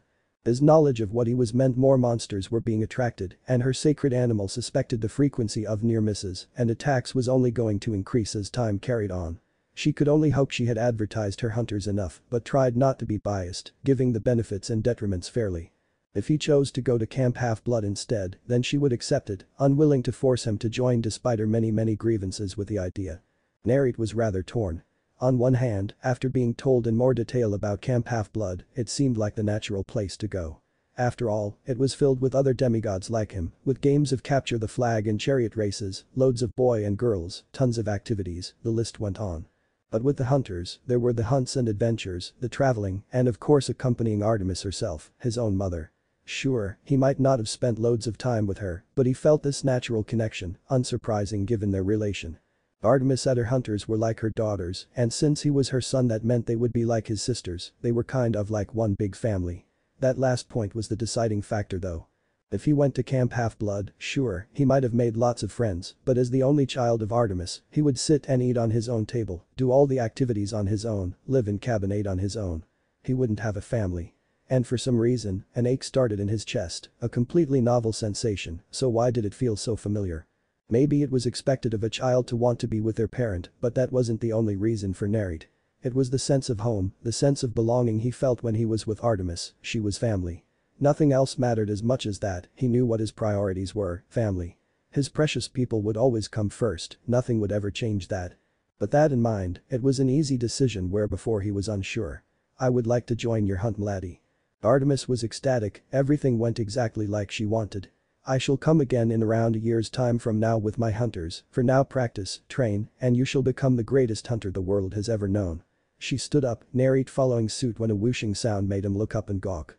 A silver chariot swung down from the sky, twisting and arching through the air, driven by golden reindeers the size of bears and antlers of silver. The chariot looked like a work of art, a heavy S-shaped curved forward and back, front emblazoned with a symbol of the bow before transitioning smoothly to the sides. The whole chassis sat on long rails sitting underneath that curved at the ends like a snail's shell with wheels on the side sitting on the same plane. It reminded him of something he read in his studies. What was it again? Something to do with an old guy called Nicholas. He snapped out of his thoughts when Artemis patted his shoulder. If you ever need to contact me, pray to me. I may not be able to respond most of the time due to my duties, but know that I will have heard you. And with those parting words she was off. Utah Lake, a year later. Naruto was tired. He spent most of his days super busy ever since his mother, Artemis, had visited him on his 5th birthday. That felt like ages ago, combing a hand through his hair to get it out of his face, now reaching noticeably past his shoulders. He was tired. It had been a hard day today. The wind blowing through the trees was something he wasn't used to thinking about. I need to be able to what was it again? Compensate. That's it. I need to compensate for the wind blowing. At first it didn't make that much of a difference, but when he started shooting from further out, wind had a bigger effect on the flight path of the arrow. The books he read about archery were very detailed. They talked a lot about the maths which he didn't understand, but the words and things like wind resistance and drag and some other terms made sense. Mostly. Sometimes. Okay, so maybe he was more looking at the pictures, but it's not his fault he couldn't understand the words. He couldn't even ask the Serenian hind for help nowadays. Most of the time she was out, and whenever she came back, she would be really tired and just lay down before falling asleep. Naruto didn't have the heart to disturb her when she was obviously so worn out, instead letting her rest. Stupid person who wrote the stupid book with stupid hard to read words. Why write something if no one can understand it? It makes no sense. Those and similar grumbles continued as he walked into the clearing, wanting nothing more than to freshen up and lay down with the sleeping doe so he could snack after a long and hard training session, and immediately froze. He wasn't sure what it was, but he felt something different. It wasn't like he could sense other people's presence, no, but the ground of the clearing, it looked off. There wasn't a way to describe it really. Maybe it was his numerous games of catch with the Serenian hind that she didn't have the time or energy for, or maybe it was his own practice from when he was out exploring and following animals as they went about their lives. But now, as he stood in the clearing and carefully looked around, he could tell there had been a large group of people here not too long ago. This is not normal. He cautiously approached his cave, bow drawn, and arrow notched as he silently sidestepped closer. He didn't know who might have come here, but he wasn't taking any chances. Maybe it was some monster that had human feet. There were definitely some stranger monsters he read about. Glad for once there weren't that many pictures in the theogony. Using the arrow to push past a lichen, he found the cave completely empty. That was a good thing since that meant no monsters. It was also a very bad thing because the Serenian hind was asleep when he left and normally stayed asleep till night fell and she would head out. The fact she wasn't here was very strange. Did the people who came here took her? Is she okay? He walked out the cave, looked down, noticing something he'd missed earlier. The footsteps showed the people had stopped in the clearing, but there were also noticed some weird tracks which he now saw as them leaving in the same direction they came from. Putting away his stuff, he looked up to check the time using his hands to shield his eyes from the sun's glare. The sun was still fairly high in the sky, probably a couple of hours before it set and started to get darker. Normally, as much as he wanted to stay out late into the night running through the forest and practicing his shooting, the great doe was very insistent about staying away from the boundary because of the monsters that became more active at night. Seeing her as tired as she was, he reluctantly obeyed, not wanting to make her life harder, but now that there was the chance that she was in danger, he was going to have to break that rule. He was even prepared to leave the boundary, something he had promised never to do unless the situation was dire. Just as he was about to head out, in the direction the footsteps took away from the clearing, people suddenly melted out from the forest. Their silver clothes somehow perfectly camouflaged them in the green foliage, not entirely sure how that worked with the clashing colors, but whatever. All of them looked older than him, around the age of 10-16, and if they were hostile, looked very dangerous, judging from the bows they all held. Leading them was one of the older-looking ones, a tall girl with long dark hair adorned with a silver circlet.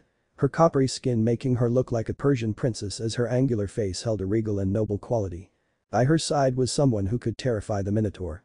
Ginger hair shaved at the sides but long on top gave her a dangerous look, gray eyes resembling an angry storm about to let loose. She was tall, a couple inches taller than the one with the silver circlet, and the sleeveless shirt she wore showed off her toned arms. The most intimidating part though, all their eyes were fixed on him and they seemed a bit irritated. Looking down at the lake before her, she could see the reflection of the landscape ever so slightly blurred by the slow flow of the crystal clear water. She watched as it calmly meandered downstream, as if the beckoning cold of the winter season was making it sleepy, urged on only by gravity and the gentle breeze. The local naiads who lived here were responsible for the water's movements, but were rather preoccupied right now, which explained the gentle lapping of the water at the shore, not even a foot away from where she stood. The hour was late, and the peaceful sounds of a sleeping forest was like a lullaby to those as in tune with nature as nature spirits. Since she had just finished her patrol route, she decided to head back as the first snow of the year started to fall. Walking back to their temporary campsite, she heard a sharp whistle, similar to that of the cry of a golden eagle, and her ears pricked up unconsciously. Soon she broke through the foliage and into a clearing, seeing their characteristic semicircular formation of tents as her sisters milled about attending to one task or another. One of the silver-cloaked girls, Cypriots, let her hand fall from her lips, having just blown on a silver whistle, its sharp note piercing the quiet night. Almost immediately, dozens of wolves and hunting falcons flitted around the edge of the clearing. The harmonized howls of the pack sounded as a greeting before their shadowy outlines faded back into the forest as they took on the role of sentinels and looksouts, patrolling the surrounding forestry. Her eyes carried on sweeping the camp, inspecting, as each pulled their own weight. Carrying out their responsibilities with practiced ease as they seamlessly worked together. Happy with her inspection so far, she was about to assist with preparing the campfire when someone bumped her shoulder like a cat calling for attention, if the cat was nearly 6 foot that is. "Hey you." She instantly knew who it was even if she hadn't immediately recognized their voice before turning around. Few in the hunt would greet her in such a familiar way, and even fewer still were built like a professional wrestler. Gray eyes met as she saw one of most trusted companions. Phoebe must have just returned from her own scouting run, rather late considering its length, and she would know since she had been the one to assign tasks and knew what route Phoebe was given. Her coat's condition was far from pristine, and that raised an eyebrow in curiosity. "Ran into some of Lycaon's dogs nearer the mountains. After a brief skirmish, we managed to maim some and kill a couple, but the rest escaped. We tried to pursue them but lost them in the valleys." Zoe nodded at the succinct report. It did explain the rather late return and emptiness of Phoebe's quiver. She would have to restock from the armory. Their impromptu hunt was for Lycaon and his lycanthropes, who could only be hurt by silver weaponry. Not even celestial bronze, the mainstay metal of choice for monster-killing weapons, could hurt them. That was why they were normally the ones to hunt Lycaon and his ilk. Incidentally, it also meant they had been in a rather long hunt that never really ended, not decisively at the very least. For Lycaon was clever, being the king of Arcadia before he was transformed as punishment meant he was a sly foe. Tactics and stratagem were things he studied in depth in preparation for his rule. His reign was cut short because he sought to test Zeus of his godhood by feeding him the roasted flesh of his own son. Him being a monster meant even after death, his soul would slowly reform in Tartarus and would once again return. "How long it has this hunteth been going on f''r. It felt like a long time, but it couldn't have been longer than a couple months. Most likely because we keepeth doing this, cycles of hunting Lycaon then breaking off at the point of continuing is unfeasible. There were several hunts like that, not many could evade the hunters of Artemis when they were the hunted, but there were some who were powerful or cunning enough. All of them were notoriously dangerous or just legendary for the evasiveness, like the Tumeshan fox. She had to report to Lady Artemis first though, who for the entire day had been rather withdrawn. Whilst this might not have seemed like a strange occurrence considering most gods kept their distance from mortals, their children especially, Artemis was different. Artemis would regularly spend time with her hunters during their hunt and even their more recreational time off.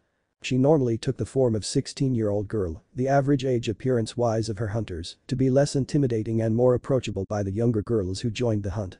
Today though, she had let them pursue Lycaon on their own and had retreated to her personal tent as soon as it was set up. Having spent nearly 2,000 years by her lady's side, she knew something was troubling her, or at the very least extensively occupying her thoughts. She didn't know what it could be. They had plenty of hunters, their supplies were stable, no recent attacks, no one was killed or permanently maimed, and their last several hunts had all gone well. Lycaon was an exception since he was among a handful of hunts that were deemed long-term and part of what could be considered a war being fought, but even then, they had culled his numbers significantly. She stood at the entrance to the tent, not moving to push aside the canvas. Expecting, like many times before, to be granted entrance when Lady Artemis bid her welcome in short order. Whatever was on Lady Artemis's mind must have been extraordinary because it took her deliberately coughing to get her lady's attention and entry to be permitted. As she entered, she was greeted by the familiar warmth of the hearth that sat in the center and the various pelts that hung upon the walls. Lady Artemis's exquisite antler-shaped reflex bow sat in its stand behind her.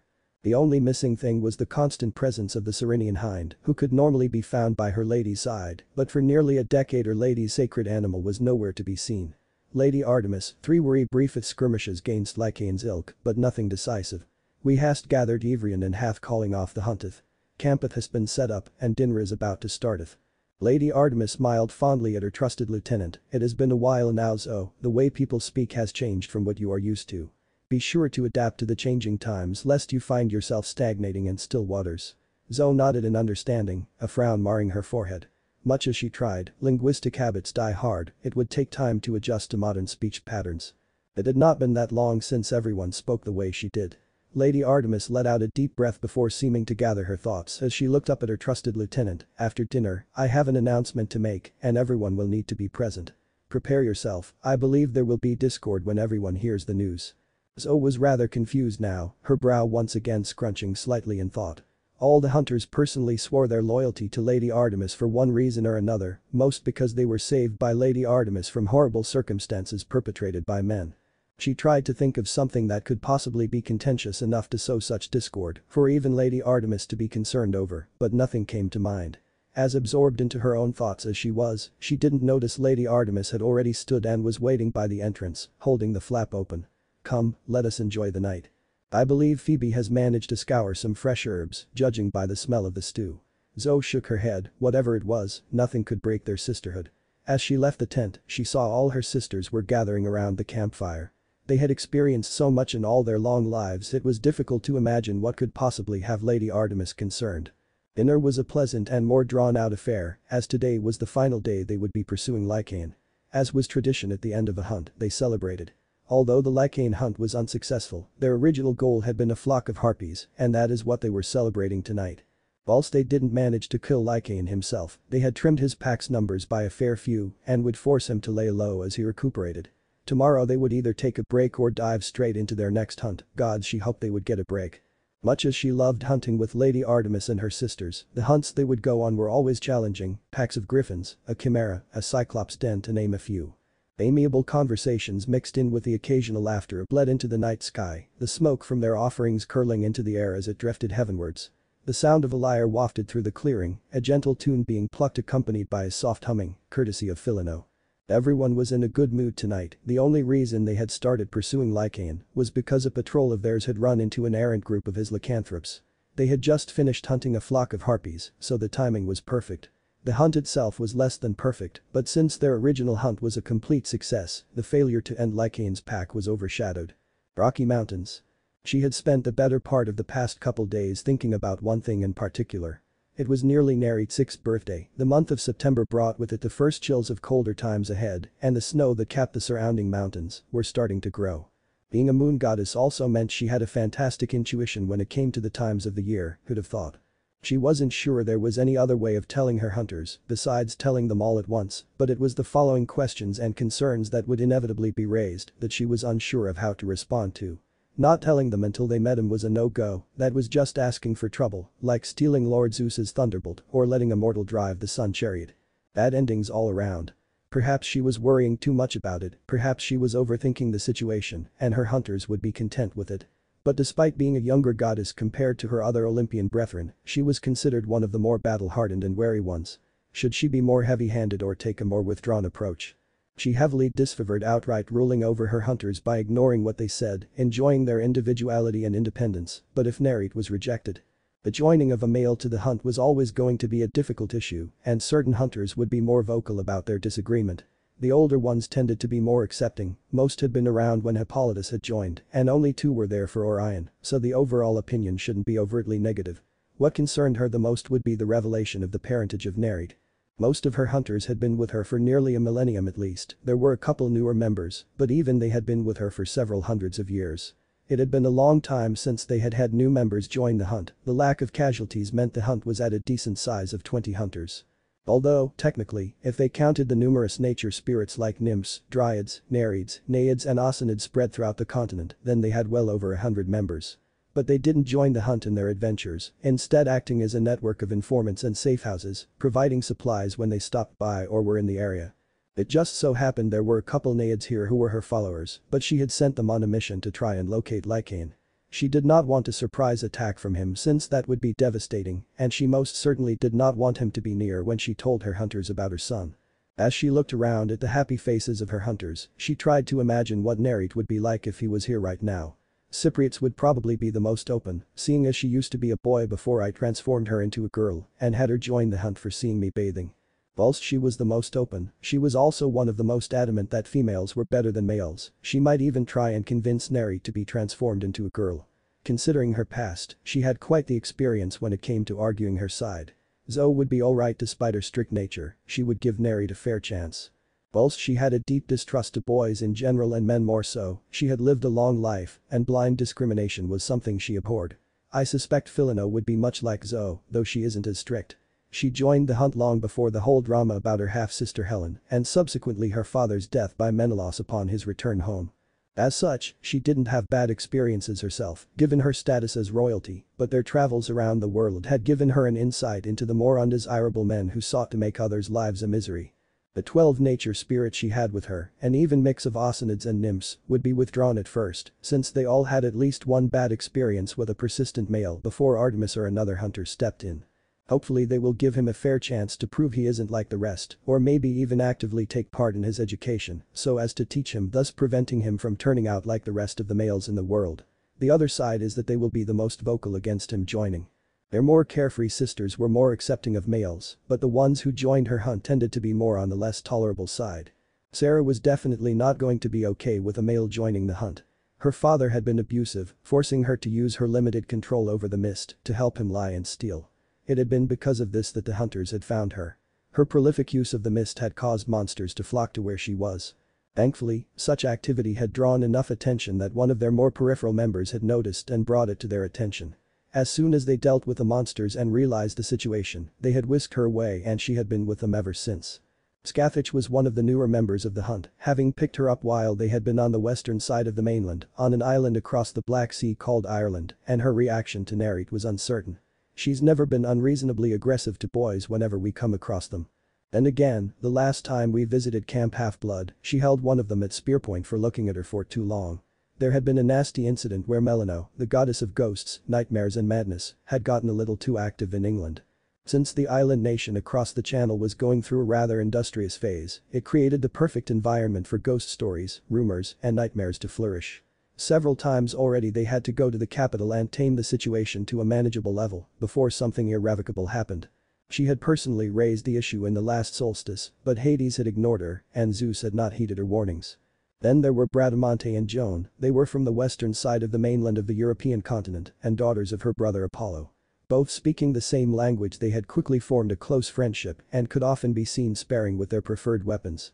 They were both considered among the younger generation of hunters, and Bradamante, whilst being a skillful warrior, her status as a female knight had caused her many issues with jealous men trying to ruin her career and those who sought to make her their possession. Joan on the other hand would have been burned to death had they not intervened, all because of the dark machinations of men in positions of power. Whilst there is no hate, Bradamante's desire to escape from men by joining the hunt might raise concerns that would need to be allayed, but Joan should be alright, she's always been very forgiving. She's often the one who breaks up the fights in Camp Half-Blood, so she can't have an overly negative opinion of males. Last was Phoebe, not having the normal coloration of her brother Apollo's other children, having ginger hair, Phoebe was where the greatest grief would lay. She alongside Zoe were the only two hunters who were around since before the time of Orion. Unlike Zoe, Phoebe had become very close friends with Orion before he had betrayed them. That and many other incidences of trusted males betraying her trust had jaded her. Nowadays she treated all males as enemies and saw them all as something the world would be better off without. She was on the more extreme side of her hunters. She bore no ill will to Cypriot since she was a girl now, but whenever they came across a male demigod, she was almost always the first hunter to throw a punch and quick to start a fight. Her short temper certainly didn't help matters, especially whenever they visited Camp Half-Blood. It became a little game within the hunt and a betting pool always started about how long it would take for her to get into a fight. Bonus money from the pot if someone guessed from which cabin. I don't need to be an expert in psychology like that drunkard Dionysus to know Phoebe will be the most upset by Nereid joining the hunt. Clearly, she had spent a lot of time psychoanalyzing her hunters to try and figure out how best to approach this. Artemis stood up, having finished eating, and instantly had everyone's attention as conversation and music ceased. All of you have worked hard and have performed admirably on yet another successful hunt. Excited nudges and whispers flitted through the camp. It was rare for Artemis to give out such praise to all of them, and it usually meant a treat of some kind was coming. I know it has been a long time since we have had a new member join the hunt, with our latest addition being young Sarah. Phoebe, who was beside her, bumped her shoulder and messed up her hair, causing her to blush irritably and try to fight the offending limb, causing others to laugh at their antics. Artemis was keeping a close eye on all her hunters to watch their reaction. All of them were happy, looking forward to a new addition to their family, all but Zoe. And when she saw the spark of realization behind those gray eyes, Artemis knew Zoe had figured out what she meant earlier. "We will be going to pick him up at one of my sacred groves to the south of us near Utah Lake." One would be forgiven if they thought no one living was in the clearing, with the silence that permeated following her statement. You could have heard a pin drop, and the soft thump of a spoon falling to the ground penetrated the rhythmic crackling of the central hearth proved that. Well, this was always going to be interesting. The silence was both a blessing and a curse. A blessing because it meant there wasn't outright aggression to the idea of a male joining the hunt, that's what she was hoping at least. Maybe it was just a delayed response. The curse because, well, there was only so much one could read on a face frozen in shock and silence could mask the indignation that was rising. Although there were a few exceptions, Zoe looked to be deep in thought, but Artemis knew her well enough that she was more considering the reactions of her sisters and how she wanted to respond rather than the implications of a male hunter. I wonder if she will realize the way I'm announcing him joining is different from when previous males have joined. It didn't take much longer before the others recovered from their shock.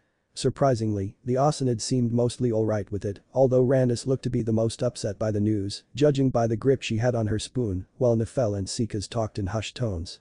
Unsurprisingly, the nymphs were the less than pleased with the idea. Sarah stood up sharply in obvious irritation. Why is a boy going to be joining the hunt? Emphasizing the title like it was the worst thing that one could be. In all fairness, it probably is judging from her own experience. The one male all children should be able to rely on had been the one to abuse her.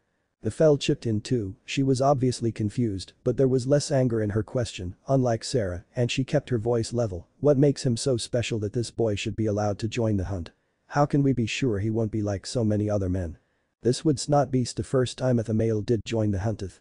Zoe replied, remember Hippolytus. He was an exception. Bradamante shot back, her French accent thick in her voice, there are so many more vile men out there than chivalrous ones. But judging one based on the actions of others is not right, Joan argued gently but firmly, her French accent less noticeable. The sins of the father are not inherited by the son. He is going to be living with us, constantly. Theo said, even if he swore the oath, he will be tempted. And like all men he will eventually give in and take advantage of one of us while we sleep. They all start like that, promises and offers they never keep. Her voice gaining a couple octaves near the end. What are you saying? You think Lady Artemis would be so careless?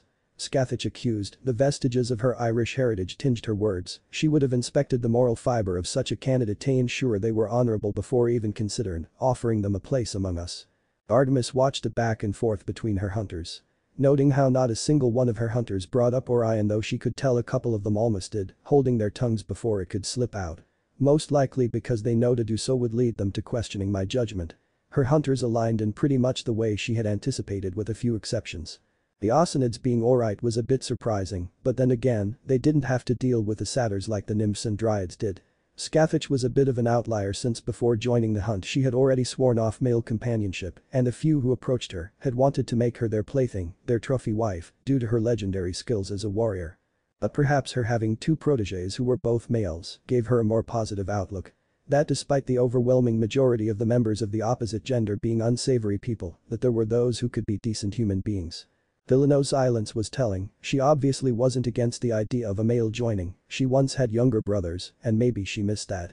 But she sympathized with those who had negative experiences. She was probably waiting to see how this played out before making her piece known. Phoebe's entire posture screamed livid. Hands clasped so tightly together the knuckles were white and shook with suppressed anger, lips pressed together into a thin line, and eyes narrowed. The way the muscles in her arms tensed, it was like watching a snake coiled in the grass, just waiting to lash out and sink its fangs into its unexpected prey. Zoe sat beside her, elbows resting on her knees as she simply sat by her side in an open offer of support. He is a young child, by the time we arrive he will have turned 6 years old. He was raised much like Atalanta was, I'm sure you remember her or, for those of you who joined after her time, have learnt of her from your history lessons. He has not had any contact with other humans yet, being raised solely out in the wild. Artemis paused for a moment to prepare herself, quickly checking their surroundings to ensure no undesirables heard her next words. He is an exception because he is my son. And there goes any sense of calm. This is going to be a long night. Artemis sighed internally. En route to Utah Lake. Phoebe picked at her thumbnail as she ran. They were making their way south, spread out in small groups so as to avoid being clumped together in an ambush. She was running alongside Crocale and Thero beside a winding river so they could converse briefly with the local naiads. The sun was high in the sky at this time of the day, but one could scarcely tell, hidden away behind the thick blanket of rolling grey clouds that covered the sky for as far as the eye could see. Only residual light filtered through the thinner parts of the cloud cover, and the occasional break would allow a beam of sunlight to penetrate and reach the ground. The narrow trees they were running through were yellowing, leaves starting to fall off as autumn truly set in. Glancing to her left, she looked over the shallow valley and could truly admire the beautiful tapestry of the rising mountain to her left. The varying shades of yellow and orange of the leaves as the trees prepared themselves for the winter ahead. They had been traveling for several days now after that eventful announcement. This is all so confusing, Lady Artemis having a son. If anyone else had said so it would be ridiculous, but Lady Artemis told us so herself. I know Lady Athena is also a maiden goddess and has children, but for Lady Artemis to do the same. Arg, this was so confusing. She was completely loyal to Lady Artemis and would do whatever she asked of her. But this was something that no one could have predicted. In all the nearly 2,000 years she had served Lady Artemis, not once had she ever had a child of her own. Even when Athena had her first child and proved maiden goddesses could have children whilst maintaining their maidenhood, she never mentioned entertaining the idea to her as oh.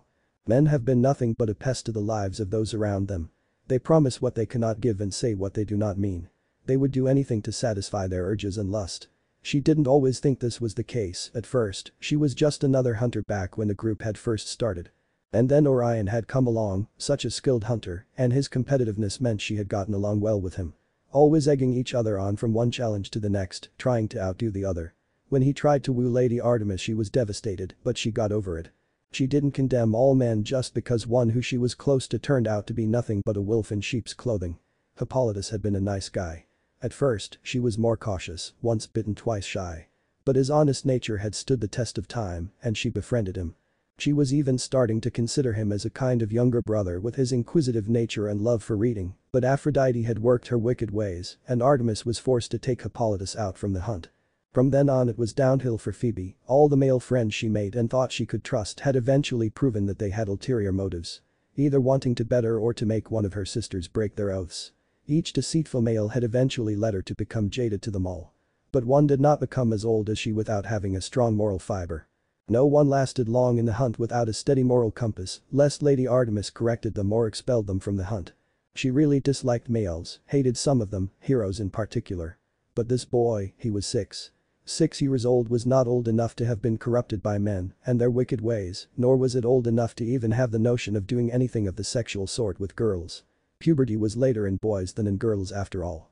Even less so when she considered he had been raised out in the wild by her lady's sacred animal. That does explain where the Cyrenian hind has been all this time.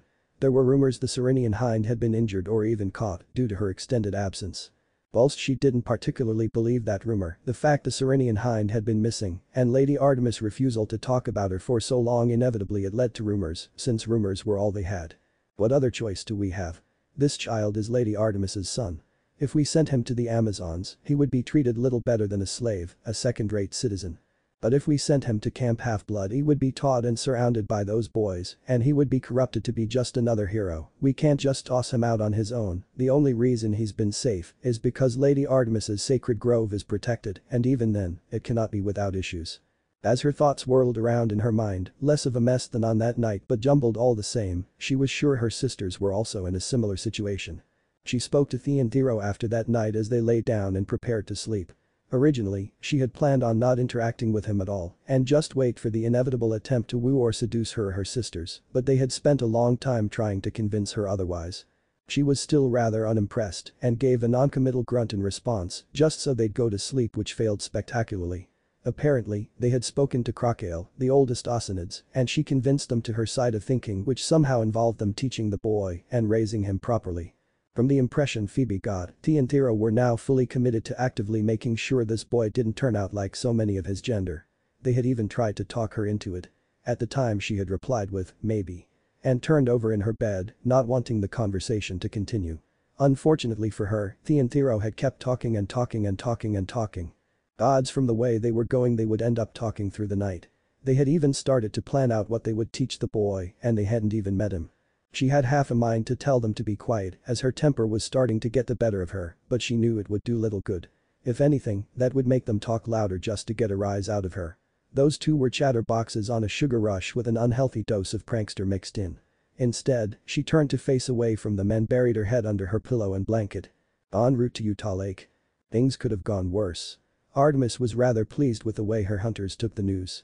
Sure, there were some who were against the idea of a male joining the hunt, but that was quickly overshadowed by the news that Naruto was her son. Following the revelation, she had quickly explained the circumstances of his birth. She did not want to let anyone even consider what would happen if someone had accused or even suggested she had broken her oath. Not necessarily because of her wrath directly, though that would have resulted in an extremely harsh punishment from the insult anyways. She was also concerned with how Zoe, Phoebe or even Philino would react. The mere insinuation that she had broken her oath was an insult to her honor, and to those three in particular, would have resulted in a fight. Zoe and Phoebe were her most experienced hunters and easily among her top combatants. Philino on the other hand, may have been a quiet girl, she was also one of her most combat-capable hunters. In terms of hand-to-hand she was the best, no questions asked. You wouldn't have thought so given she wasn't particularly big like Phoebe, but what she did have was a vicious streak a mile wide and the skills to carry it out. Being raised in Sparta clearly had its benefits, among them was the highest quality education in combat, alongside the greatest warriors ancient Greece had ever known. Traditionally, women weren't taught combat to such an extent, but King Tyndareus loved all his daughters dearly and made sure they could defend themselves should they need to. Apparently to him, defend themselves meant being able to put anyone on the ground and cry for their mother. Whilst she had been more nervous about her hunter's reaction to Naruto's parentage, she needn't have. They were all very experienced, having been with the hunt for a long time. That meant they had traveled all across the country and been to many places, from the Amazonians' isolated island to Camp Half-Blood in the east. Camp Half-Blood was where demigods typically went to be trained to fight and survive. Having met some of the overinflated heads of the children of Zeus and Poseidon, unnerving children of Hades, the aggressive kids of Ares and Aphrodite's pushy and demanding daughters, they had developed a healthy dislike for Camp Half-Blood. Surprisingly enough, it had been Phoebe who summarized the entire situation quite neatly. For demigods, the abundance of monsters everywhere means there are precious few places where they can be trained. She stated. Camp Half-Blood to be trained by Chiron the Centaur, and we all know the sorts of heroes he produced. The Amazonians with their female-dominated society, where males are strong-armed into indentured servitude for safety. The other option is they're left to fend for themselves, the unspoken message there being that was as close to a death sentence as one could get for a demigod. Having Phoebe herself of all people looking at things so objectively, despite her well-known dislike for males, made those less receptive of Naruto stop and think about the big picture. With her actually having had a child, they were shocked, but it's not like they would accuse her of lying to them. And as much as some hunters may have contested having a male join the hunt, they could all acknowledge it wouldn't be the first time it happened. She knew they would be talking about it for the entire journey, but she felt that it would do them some good. If they are given the time to confront their thoughts and discuss among themselves, I think they will come to some sort of consensus. The shock should have worn off by the time we get there at the very least. It had already been a week and they hadn't traveled too far. They were taking their time since this wasn't a hunt and she felt they deserved a reprieve given the amount of work they've been doing lately. As much as her hunters tried to be subtle about their whispers, she was the goddess of the hunt and as such, her tracking skills, including hearing, were inhumane. They were talking about her son after all, surely that meant she was allowed to eavesdrop, right? You think he looks like her? How skilled will he be with a bow?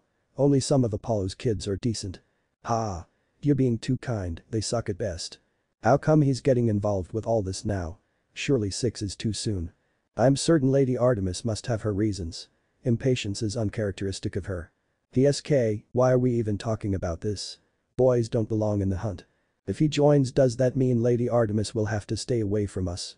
Surely not. But he's her son. The ancient laws say. But we're different, the hunters fall directly under Lady Artemis's domain. And you know exactly how Lord Zeus would react. This has never happened before. We'll arrive there within the month's end at the pace we're going. It would probably be best to let the hunters meet him on their own. If I'm there they might hide how they are really feeling due to his and my relation.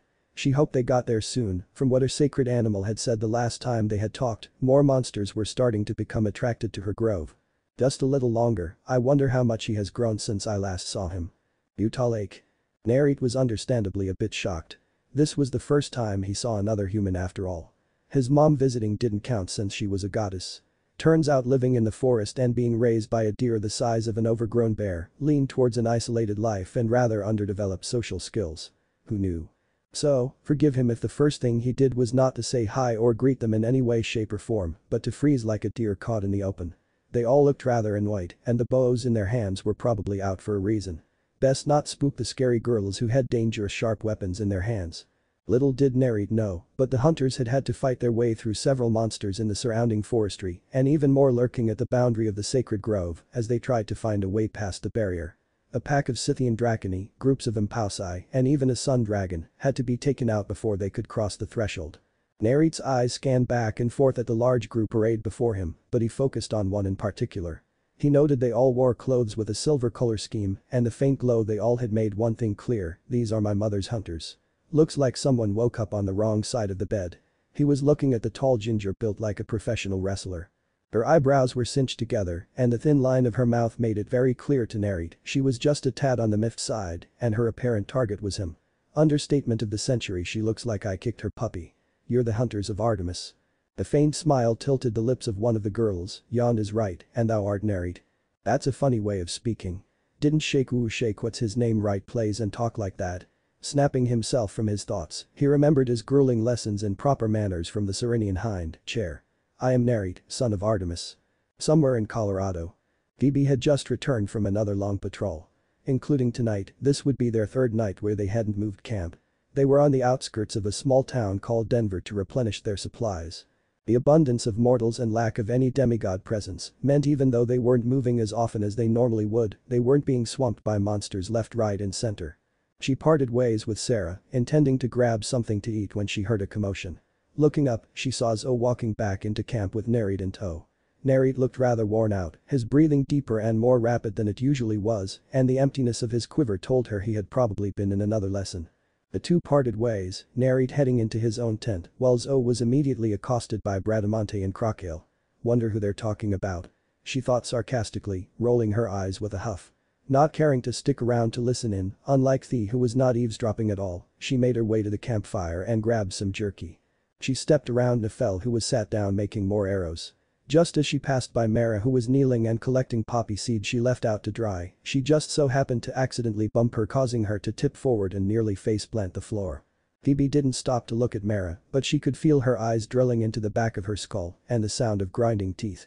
Smiling wider at the curse Mara threw her way, she didn't even give her the satisfaction of looking back, instead waving over her shoulder and entered one of the tents. Somewhere in Missouri. During dinner, Phoebe was sat next to Zoe as she usually was, and tonight they were joined by Philino and Crocale. Between the four of them, they probably made up the oldest of the hunters. Nereid was quite impressive the present day, his archery art phenomenal F''R1 so young. Philino nodded as she finished chewing her mouthful of boar stew. Indeed. Zoe, shame you didn't get to see him earlier.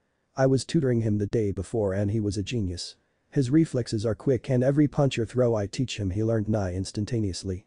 The basics drills were such a trifling matter I proceeded onto some of the more complex takedowns and live spars, but he had to depart with Thea and Forage. Phoebe looked at the two of them in disbelief. This was certainly high praise for one so young, and not to mention, a male of all things. Surely you're both blowing this way out of proportion.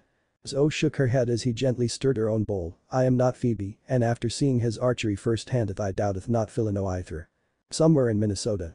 Nereid, come here. Lunch times is over, and you need to learn the most essential skill a hunter can have. The cheery voice of Fael rang through the camp. Philino's polite-sounding but completely fake coughing drew a huff from the Osinid. You can't beat down what you can't see, Phil. Nereid perked up at being called, quickly washed his plate.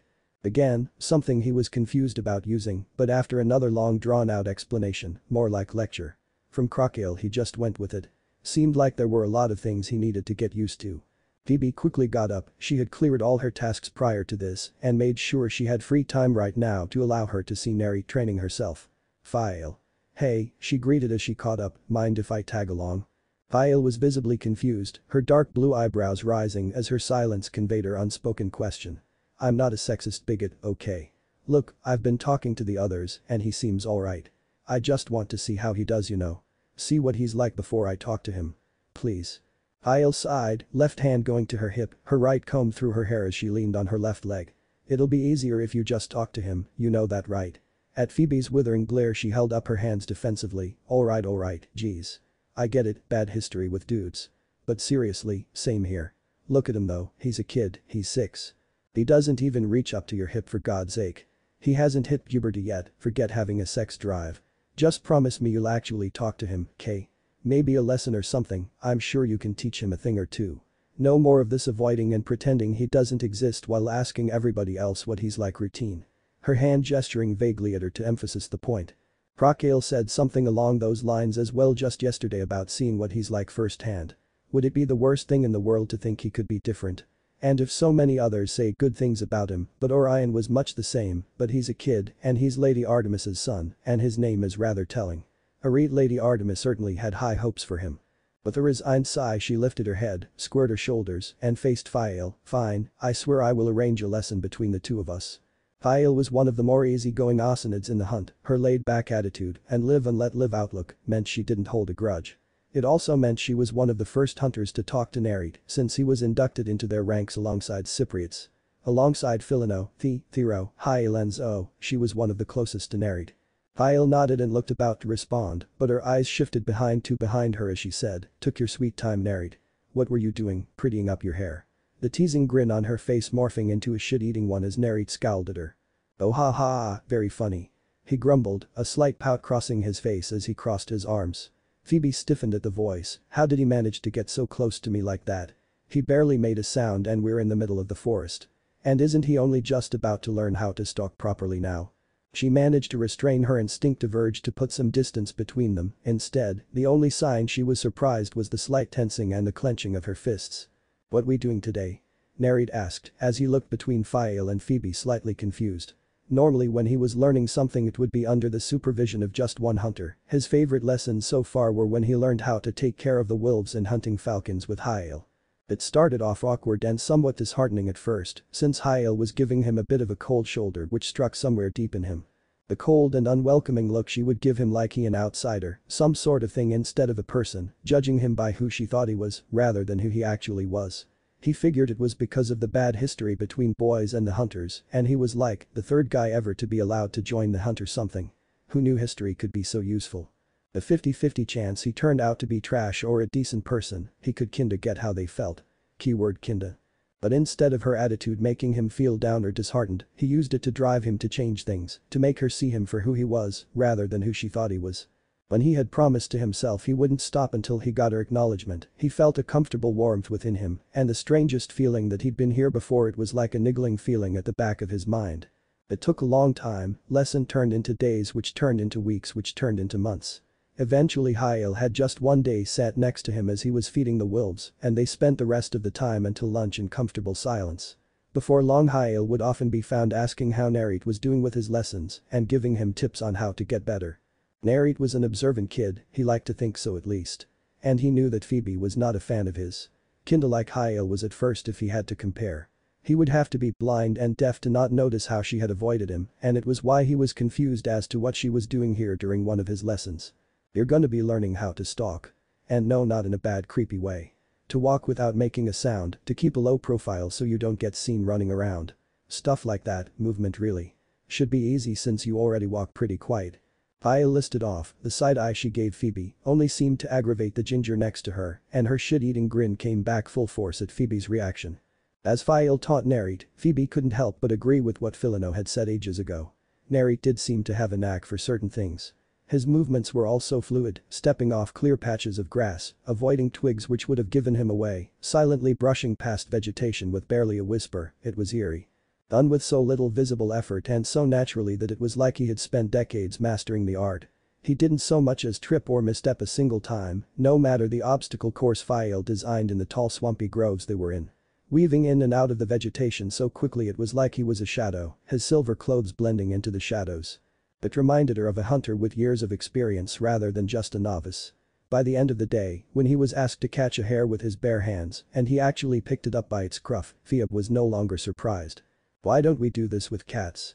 Nereid asked and he pet it one last time before setting it down, allowing it to dash off to do whatever it was rabbits did. Summer did make the days quite hot lately. Why in the gods' names would we use a cat? Fael asked with a laugh as she gave Nereid a funny look. Well I mean, cats are agile, quick, can climb, ichno are hard to catch Nereid defended sheepishly, scratching the back of his head as he kicked a stray rock. Fael snorted at his half-hearted response, and where exactly would we find a cat here? The closest we could get to a cat is a lynx, and you definitely don't want to try and pick one of them up like you did with that rabbit. Chuckling a little as she imagined it. The lynx would be bigger than he was, forget him picking it up, all she could imagine was a chibi Nereid holding onto the tail of the lynx as it ran around in circles trying to get him off. Nereid laughed sheepishly at the thought of trying to pick up a lynx, but to him it had felt so natural, chasing cats. But when Fael pointed that out he couldn't help but feel a bit silly, where exactly did that idea come from? Somewhere in Colorado territory. The hunters of Artemis were once again on one of their rare extended breaks, it had been months since their last hunt and nearly a year since they were all fully involved. During their travels they had come across the occasional monster which they eliminated.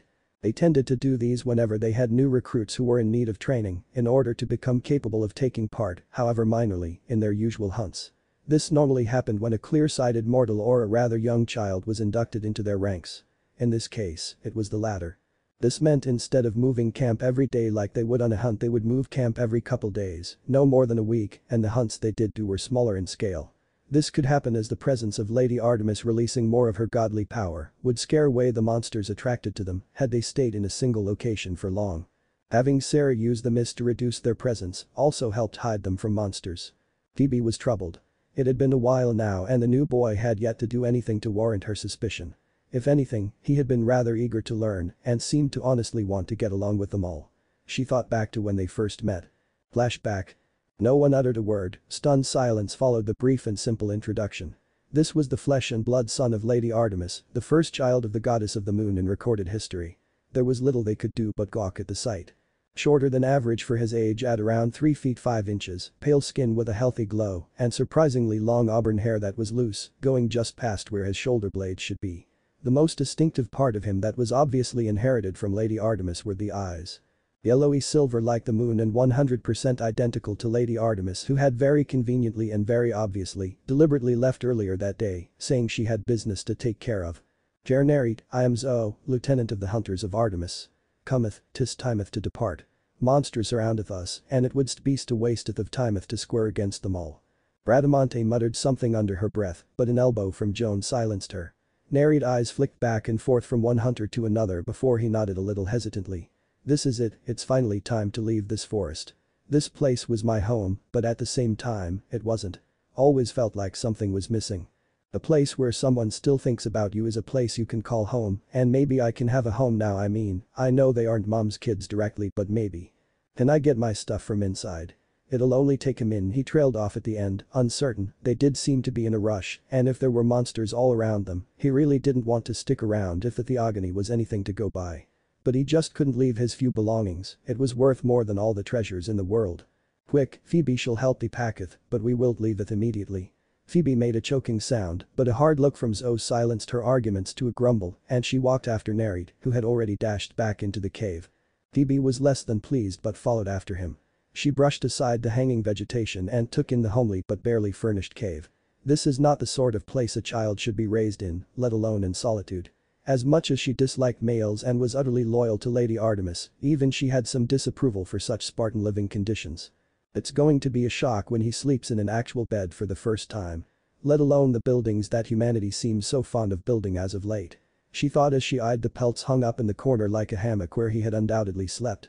She looked up from her inspection when Nereid approached with nothing but a bow, a quiver, and the hints of a chain around his neck. He must have a hidden place to put it since I didn't see it when I came in. And is that really the only thing he owns? Are you ready? She asked, trying her best to not sound unkind, but it came out as short, nonetheless. Nereid looked around the cave one last time, not moving an inch from where he stood before looking up. I have everything on me, yeah. This is it. Okay, first thing we need to do, get him some clothes and shoes.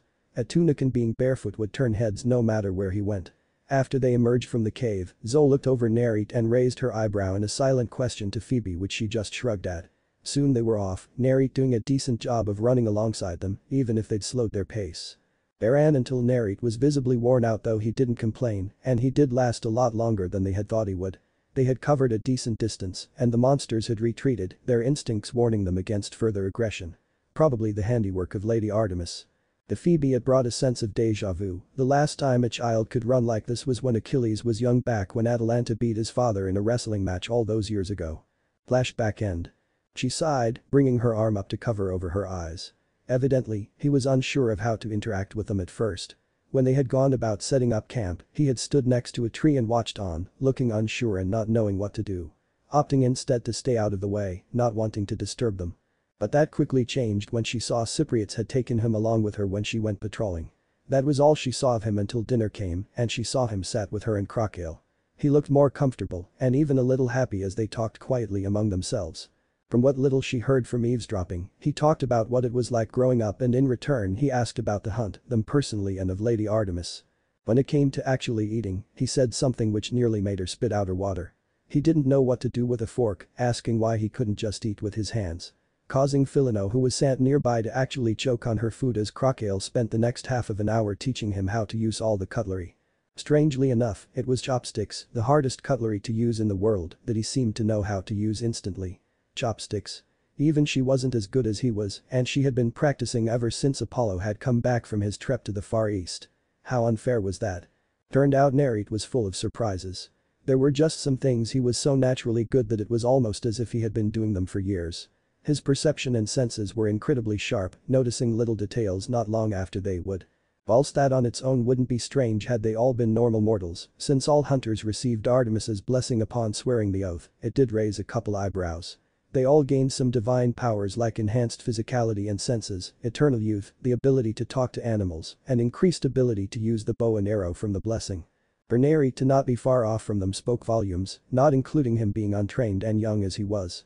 During his spars with Philino, as she taught him pancration, she said it was more like remembering something forgotten rather than learning a new skill. His weapon maintenance was top quality as well, though Zoe mentioned he said Lady Artemis had taught him the basics when she came to visit him and he had kept practicing since then. There wasn't much to improve beyond that, and Zoe had instead moved him straight onto shooting where he had definitively proven he was a child of Artemis.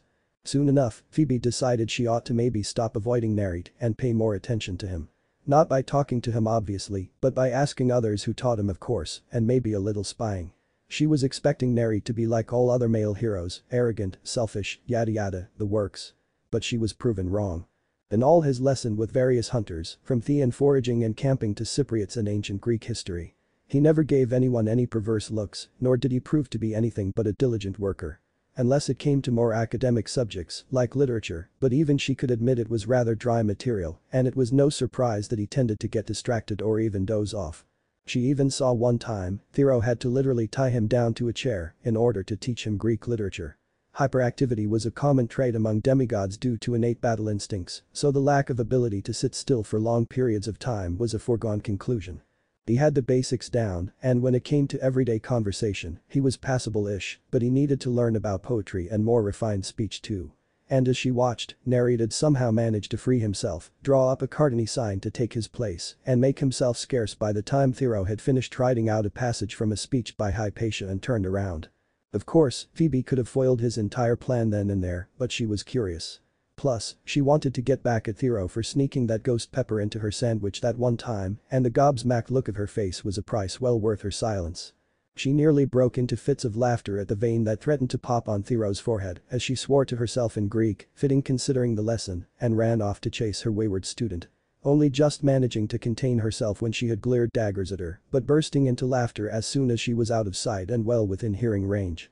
It didn't take too long before Thero had returned, holding Naruto by the scruff of his shirt as she plopped him down and continued the lesson. The stink eye she gave him pinned him to his seat as he suffered in silence. But by then Phoebe had left, having been called away to hunt some game for dinner. She even decided to sit in on one of his more practical lessons to see if what Philino and Zoe had said was true. It wasn't like she seriously thought they lied to her, but she had a hard time believing anyone, let alone a male, could receive such high praise from not only the lieutenant of the hunt but also their most adept CQB expert. Her disbelief in his combat prowess was soundly proven wrong however, his joint manipulation and technique was more like watching a machine, it was equivalent to someone who had spent years perfecting their art, no wasted movement. At first, he was alright, nothing exceptional for a kid, but as the lessons went on and his experience grew, it was phenomenal. The sheer precision he commanded was almost unreal for one so young, it was like watching a fish discover water for the first time. Clumsy at first but the rate at which he learned was almost inhumane, she could see why Philino had said it was more like he was relearning something forgotten rather than learning something new. Blocks or parries were done decently but constant on the fly corrections, distributing the hit over a larger surface area or counter-blocking with hard joints. One movement flowing to the other, punches and kicks sharp and deliberate. Shifting from attack to defense to counter-attack like a river flowing over rocks, never staying in one place. Even if the hunter he was sparing was physically stronger than him, he was fighting in such a way to minimize their strength advantage as best he could. Much as she wasn't one to compliment a male, even she had to admit he was a hard worker. Whenever she woke up, he was always just coming back from wherever he went off to in the morning. Curious as to where he went off to, she followed him once and watched as he practiced CQB drills in a clearing. A genius of hard work if she ever saw one. His defense was smooth, as young and small as he just couldn't take a hit and walk it off. So, he never did, instead deflecting or dodging to put him in a better position or to allow for swift retribution. At first, whoever he was fighting would go quite slowly so as to teach him and just faster than he was to push his limits. He still lost all his fights, understandable since everyone was centuries older and with just as much experience in live combat. But as he fought more and more, he showed himself to be a true prodigy just like Philino had said. As woe as Phoebe was to admit it, he had the potential to become one of their strongest fighters. The journey of 100 miles starts with one step and Naruto was running. She kept her promise to Fael. Just yesterday she had told him she would be teaching him how to use one of their iconic weapons, the hunting knife, today. She held her knife up, her reflection stared back at her, the blade clean and well taken care of, but bore the signs of long use. She wasn't the best with it per se, but she was good, second only to Philino, and it was only a tiny difference. If I was taught in Sparta, I reckon I could beat her. Benefits of top quality training I suppose. Right, enough procrastinating, got a busy day today.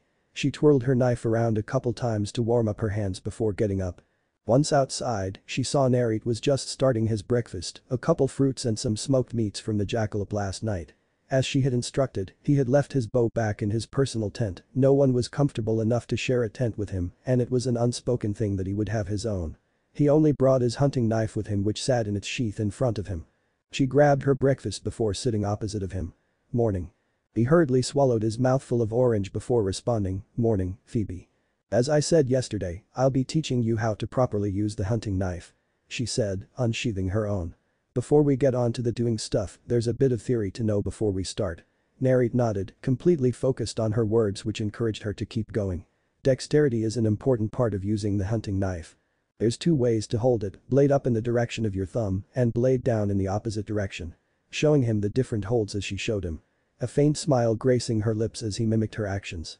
Maybe this won't be so bad. Her mind's eye projected the image of Hippolytus, frown on his face, tongue sticking out as he attempted to spin his knife centuries ago, failing and cutting himself as she laughed at his attempts. She still remembered when he had run up to her before dinner, smile threatening to split his face when he finally got the dexterity exercise. Each has their advantages and disadvantages, but we'll talk about that later. For now, while you eat, I want you to practice this exercise with your dominant hand. She showed him the step-by-step of how to spin the blade between his fingers before showing it slowly and later as she normally did. It would improve his dexterity, then she showed him how to switch from one hold to another in the same way. Give it a try. Phoebe munched on her apple as she watched him have at it. Caught up in her reminiscing and planning for the rest of the lesson, she realized belatedly not even 5 minutes later he was doing it perfectly. She supposed it really shouldn't have surprised her this much, but he got it down to a T before he'd even started on his third orange. Our orange is his favorite thing. And it didn't take him much longer to get it down on his non-dominant hand either. Philino was not kidding, he's got it like he's done it for his entire life. Like the knife is an extension of him. The rest of breakfast consisted of her explaining the different uses, pros and cons, things to be aware of, how the sort of things he would need to be careful of when using it. When she just got onto how the hunting knife fared against other weapons, he asked, are we only allowed to use a hunting knife? Like, what happens if we get attacked by something that uses weapons, like a spear? Or if we need something with more reach?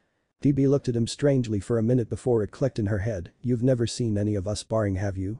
She didn't realize it, but she was quickly becoming more and more comfortable talking to him. Maybe it was the resemblance he had with Lady Artemis, or maybe it was because she was so used to tutoring others and it was familiar territory.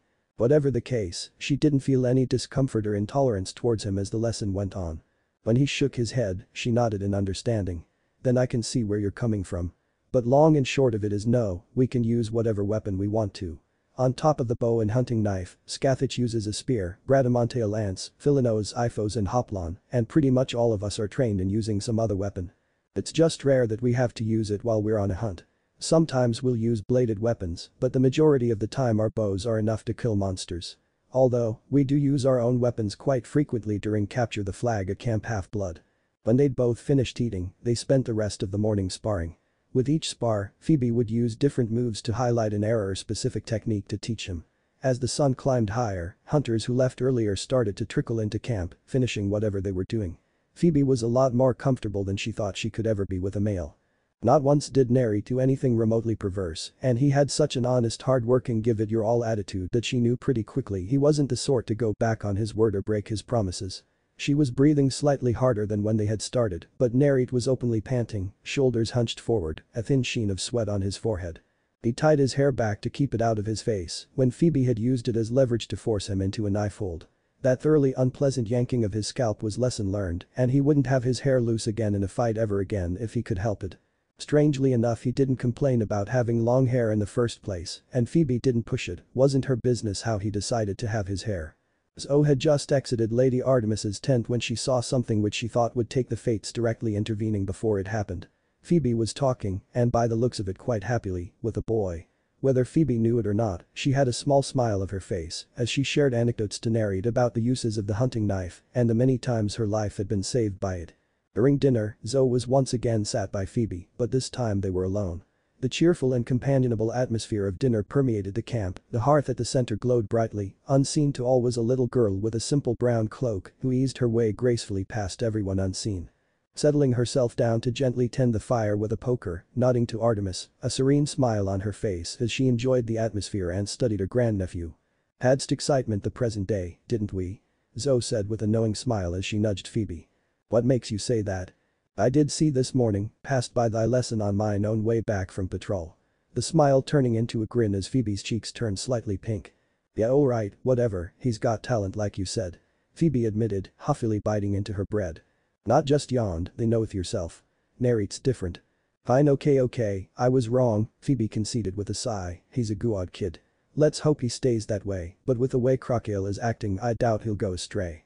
Plus, there's all of us. Neri did learn all the basics that he'll need at F''r hunteth, they knoweth what that means." Phoebe nodded, it was one of the things some of the hunters had requested, and Lady Artemis agreed to readily, eagerly if anything. Neri would have to go through an initiation before he could officially join the hunt. The first part was done with, he had spent a year living with them, and not once did he do anything which was unacceptable. Now came the second part. This was what had Phoebe slightly worried. A solo hunt, whilst it would have been a rather trivial affair for any of them, Artemis herself had chosen his challenge, and she was basing it rather loosely on something Orion had done back when he was a hunter to appease some of the more doubtful hunters.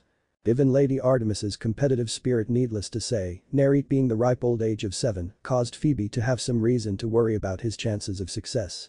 Zoe must have felt how uneasy Phoebe was at the prospect, and a sympathetic smile crossed her features. "Neri shall beast fine, we has teach the chi him everything he shall needeth to succeed, and he hast excelled. Were I not?" she reassured as she patted Phoebe on the shoulder. Phoebe kept her head slightly bowed, head titling slightly to look at Neri as he laughed at Thero's usual antics. "Your English has certainly improved," she noted slyly, laughing even as she was shoved and Zoe's cry of indignation. "But yeah," she mumbled, "he'll be fine. He'd better be," she was just starting to become fond the little squirt. "What a year it's been," Neri thought with a sigh. His life before leaving the forest had been simple. Learn, play, sleep. Rinse and repeat. He loved it, but there wasn't much else beyond that. Even after Artemis had come to visit him and he spent hours every day practicing archery, it still was pretty similar. No other people, no new places to see. By the time he was 5 he could basically run all around a forest that stretched for ages and ages as he pleased, but even then, it was still just a forest. There were only so many times one could see the same trees and bushes before it stopped being interesting. From traveling with the hunters for the past year, he got to see and experience so much already. This wouldn't happen too often, more often than not he would be too busy to take advantage of it, but sometimes they would set up camp near Esha town, and when he occasionally had the free time, he would go with them and get the chance to look around. Granted, he had to wear the same gear as the rest of them, including those stuffy boots he hated, and he had to keep his hood on the entire time, which made it hard to see everything properly. But even then, it still let him get a good look around. Learning how humans live together in buildings with so many others in such a small space. The economy was something he had trouble wrapping his head around. How could someone sell one person one thing, get some paper, and give it to someone else for something entirely different? It made no sense to him. What's to stop people from making more the paper money? Large buildings, with tall columns and the way the statues were carved into the stonework of the building, made some of them look intimidating. Skilled masonry though. As much as he would have liked to explore more, he hardly had the spare time anyways. Spending pretty much every single day learning something new or practicing what he learned. Tired day in day out, training from dawn till dusk one thing or another. The hunters hadn't been on any major hunts either, just killing whatever monsters were nearby or could possibly threaten them. Crocale had said that was because of him. Not in a bad way, she assured. But during a major hunt they would be moving camp sporadically, constantly on the move to chase their prey. Although occasionally they would do a contract every now and then. As much as he wanted to join in, he was strictly told to watch and learn. With 20 members they could still do a fair bit, but they would have to be single target, quick search and destroy hunts, lest his own training be postponed from the constant moving. More challenging monsters like the Chimera or the Nemean lion were challenging targets that the entire hunt should be allowed to take part in. Some of them could take years to reform after all. But things were going to change soon, very soon. Normally whilst he was training, he would have a hunter with him. But for the past month and a bit, he was exclusively trained by Artemis herself, and that escalation in intensity had really knocked him flat some days. She was now in her 16-year-old form, the average age of her hunters appearance-wise, but she still had a powerful aura around her, as everyone bowed to her. "Rise, my hunters." She swept her gaze over the group before her gaze settled on Nereid's, identical yellowy silver eyes stared back at each other before she smiled. "Nereid," he stepped forward, keeping his back straight. He knew exactly what was going to happen. A week after he joined, Artemis had called him in for a meeting. Flashback. Nereid had just finished hanging out some meats to be smoked with Crocale when he was told Artemis called for him. Surprised, he hurriedly finished what he was doing and made his way to her tent. Standing outside, he wiped his palms on his trousers. It must have been silly to be nervous to talk to his own mother, but he couldn't help it, he hadn't talked to her that many times since he joined. She must have her reasons, but even then, he couldn't help but feel a little let down. One of the big reasons he wanted to join the hunt was because of her. She was family, and he thought she had wanted him to join, but pretty much as soon as he did, she was about to leave. Talk about mixed signals. Inside the tent was homey, the hearth dug into the center was warm and danced as light flickered on the walls. Innumerable pelts hung on the walls, both mortal and immortal, from all around the world. Gleaming white pelt of a polar bear to scales the size of dinner plates of what must have been a gargantuan reptile. Artemis knelt by the fire, cleaning her signature bow with practiced ease, deft hands belying her experience. The flickering light of the hearth danced in her eyes as she smiled at him, gesturing for him to take a seat. He was a little lost for words, so it was Artemis who spoke first. "What do you think of the hunt so far, my child?" "It's been good, Lady Artemis. It's not been long, but I've already learned a lot, been really busy I guess," he said, scratching the back of his head. "Sometimes it feels a bit much, but it's okay so far." Artemis nodded in understanding. Many others felt the same way when they start. "My hunters are among the elites. We take training very seriously for it separates mediocrity from excellence," she said with obvious pride in her voice. "However, from what I've heard, you've shown remarkable talent in your studies so far, as expected of my child." Nereid blushed at the praise, unused to it as he was. "I know how you must feel, me departing so soon after you joined. But I am needed at Olympus. Zeus he has become quite worried, rightly so I feel, with all that has been happening in the mortal world. Events are brewing, monsters are stirring, things can get out of hand fast if not handled properly." Not knowing what she was talking about, he waited for her to continue. "In any event, I am unsure how long this winter solstice will take. Zoe is to lead while I am gone. When I return, I shall evaluate your progress regularly and decide when you shall have your final test. Your initiation, to see how well you have learned your lessons. Continue to work hard and train, do not be arrogant," she warned. "Hubris is the deadliest of fatal flaws. It has and will continue to be the downfall of many heroes." He nodded, her dire warning a somber reminder that what he learned wasn't fun and games, but instead lessons on staying alive in a world where monsters outnumbered demigods hundreds to one. She reached to her side and patted his head comfortingly. "Worry not, my son, the others will see you for who you are soon enough. Just continue to face them in good faith. They will come around eventually." Flashback end. It has been a year since you first started learning the ways of the hunt, and now it has come the time to test how well you have learned your lessons. You shall embark on a hunt of your own. Follow this river upstream due north and you shall arrive at a forest. It is there you shall begin your hunt. There is a pack of hellhounds which you shall slay, bring their fangs here, you have a week. Remember all you have learned, may the moon light your path." Nereid bowed before going to his tent to gather his things. Zoe, meanwhile, approached Artemis. Mladdie, I wanteth not to beast presumptuous, but is Narite able to accomplisheth such a hunteth on his own? He is only 7. I knoweth. As Zoe raised her concerns with Artemis, Narite was already back at his tent looking over his stuff. Laying it all out on his bed, his bow and a quiver full of arrows were present, alongside a wrapped package of smoked meats tied together with string, his hunting knife, as well as some spare supplies like bandages and strings. No matter how he looked at it, he always felt like he should have more knives, one didn't seem like enough.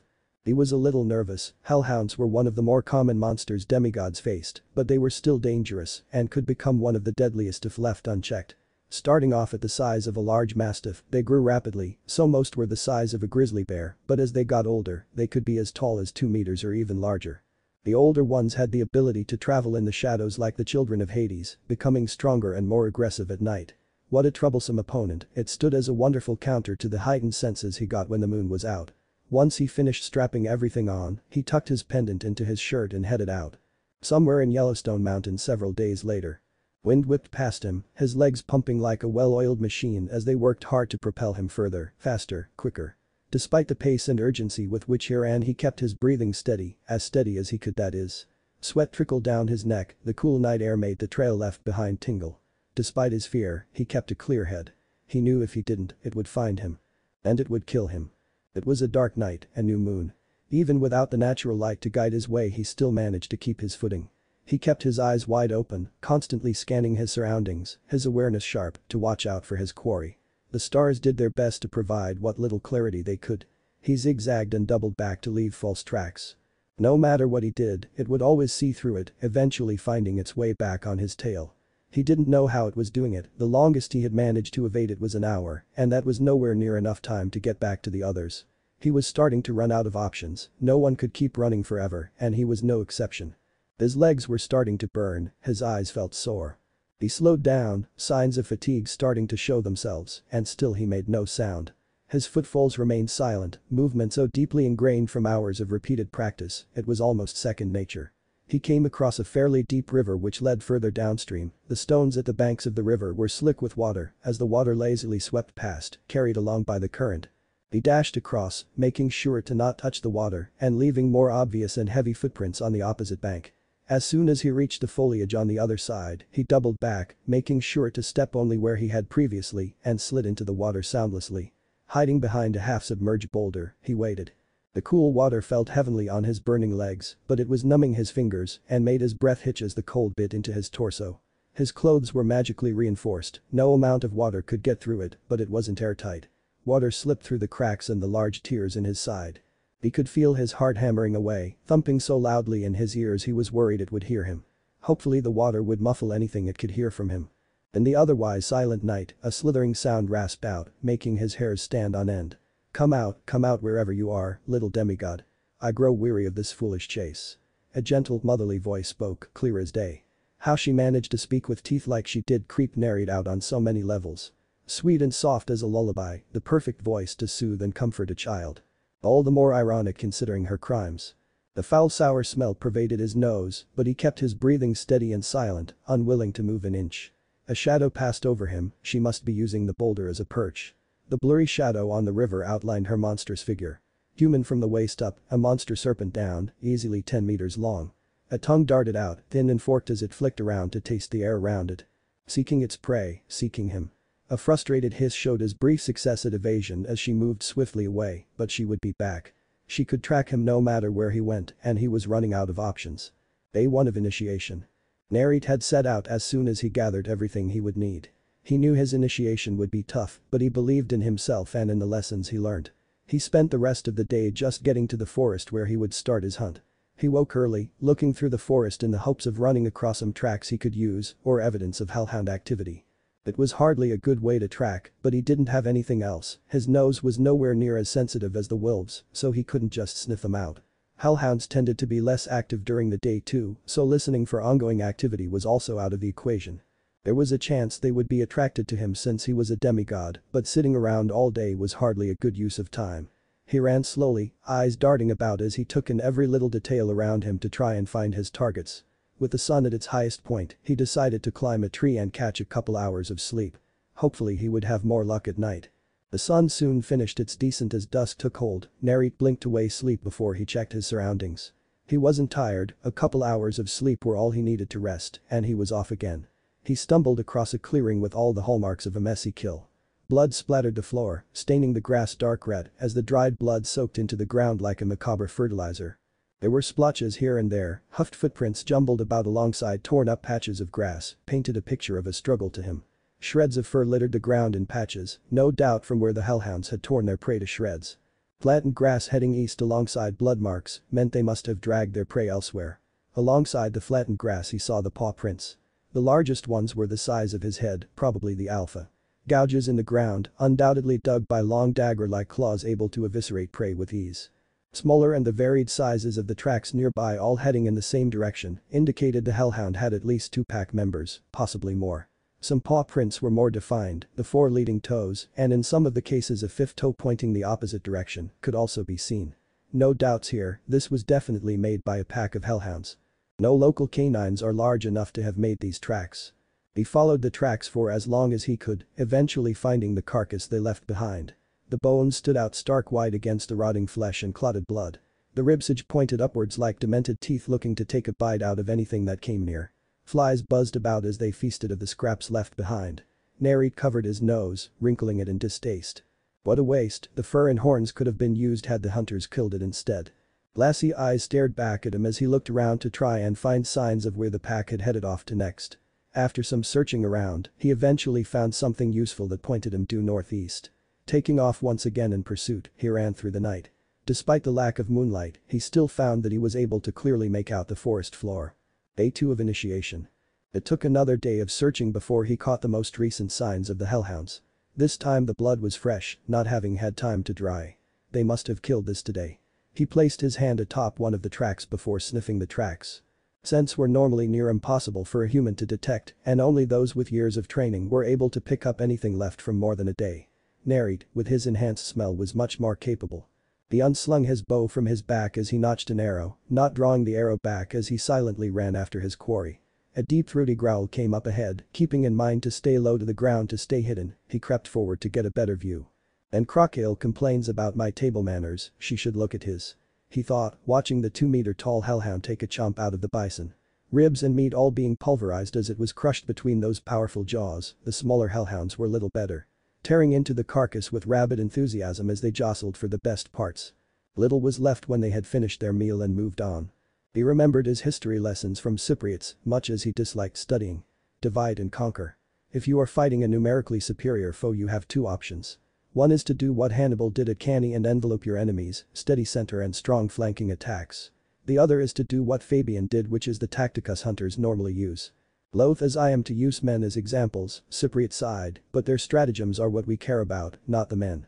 Hannibal was little better than a brute driven solely by his revenge fantasy, whilst Fabian was arrogant to Tartarus and back with a superiority complex, rivaling that of Lord Zeus. He continued to stalk the hellhounds. From what I remember from my mythos lessons, aren't hellhounds meant to be more solo hunters? I'm pretty sure they rarely form large packs for long, or was it the Cyclopses that did that? I'll wing it. What's the worst that can happen? Narit must have had the devil's luck because not even an hour later he found himself looking down at the pack as they padded at the bottom of a pretty barren valley. He couldn't ask for a more perfect ambush spot. He stealthily jumped down to a slab of rock that jutted out the side as he drew his bow and aimed. Flashback. I knoweth Lady Artemis hast already gone over how to shooteth Befer. But I doubt if Mlady did manage to teach us everything in a single evening. Zoe said, as she walked away from camp, Narit in tow. Yeah, we didn't have a load of time really. Spent a lot of time trying to string the bow in the first place. But we did practice shooting standing targets and I practiced on my own a lot too. Narit replied. Stringing a bow on its own was hard, with a reflex bow like his it was a nightmare. Unstrung, a reflex bow would look nothing like a bow at all, if anything it looked more like a wheel which children would hit with a stick to make it roll around. Narit could do the knot tying just fine, but when it came to bending the bow backwards to tie the other end it was absolutely horrendous. He managed it, eventually, somehow, after a struggle which lasted an eternity. Here we are. Narit looked around. They were in a less dense area of forestry with nothing particularly noteworthy around. I wanteth thee to shooteth at whatever I shooteth at. As near as thee can manage. When Narit nodded she conjured up her bow, something he learned all hunters could do, and shot at a tree trunk not too far away. Narite unslung his bow from his back and fired, learning that little magic would be so useful. His arrow landing within a foot of where Zo's arrow stuck out. They repeated this several times. Throughout, Zo was analyzing Narite's entire process from stance, notching, drawing and aiming to firing. There really wasn't much to correct really, except a couple minor habits he picked up from practicing on his own. He lacked the strength to shoot as far as she could, obvious with the age difference, but it also meant his shots didn't have the punching power necessary for more powerful or armored monsters. She did this a couple more times to get a better feel of his capabilities, each time shooting further and further away or shooting a narrower branch in order to test his accuracy. First thing, they gripeth that bow too tight. A relaxed gripeth is what they wanteth. She showed him what she meant, at first gripping the bow far too tight with her left hand, looking like she was trying to strangle the thing, then how she held it the first time. I see, Narite said, by holding it too tightly, my arm starts to shake because my arm is working too hard. If I relaxed a bit the bow doesn't move as much. He concluded. Zo tilted her head to the side, the hints of a smile on her lips. Exactly as thee says. Thy elbows were well positioned, simply a matter of making it second nature. We shall W'_RK on shooting while running anon since thee hast standing. This a most wondrous dare, but I hast to humor thee shalt exceedeth. See that squirrel, 2 o'clock, 3 meters up, 10 meters out. You heh. That is they targeteth. Remember what I hath said. Narite breathed in and out to steady himself, squeezed his bow before deliberately relaxing his grip, trying to use just the right amount of strength. His right hand plucked an arrow from his quiver, smoothly notching it before he drew it back. Fingers coming to a stop just below his jaw, he could feel the bowstring at the corner of his mouth and at the bridge of his nose as the arrow rested just under his chin. He focused all his attention on the squirrel, the surroundings fading away, it wasn't moving around much. It sat on the branch munching on some seed or another.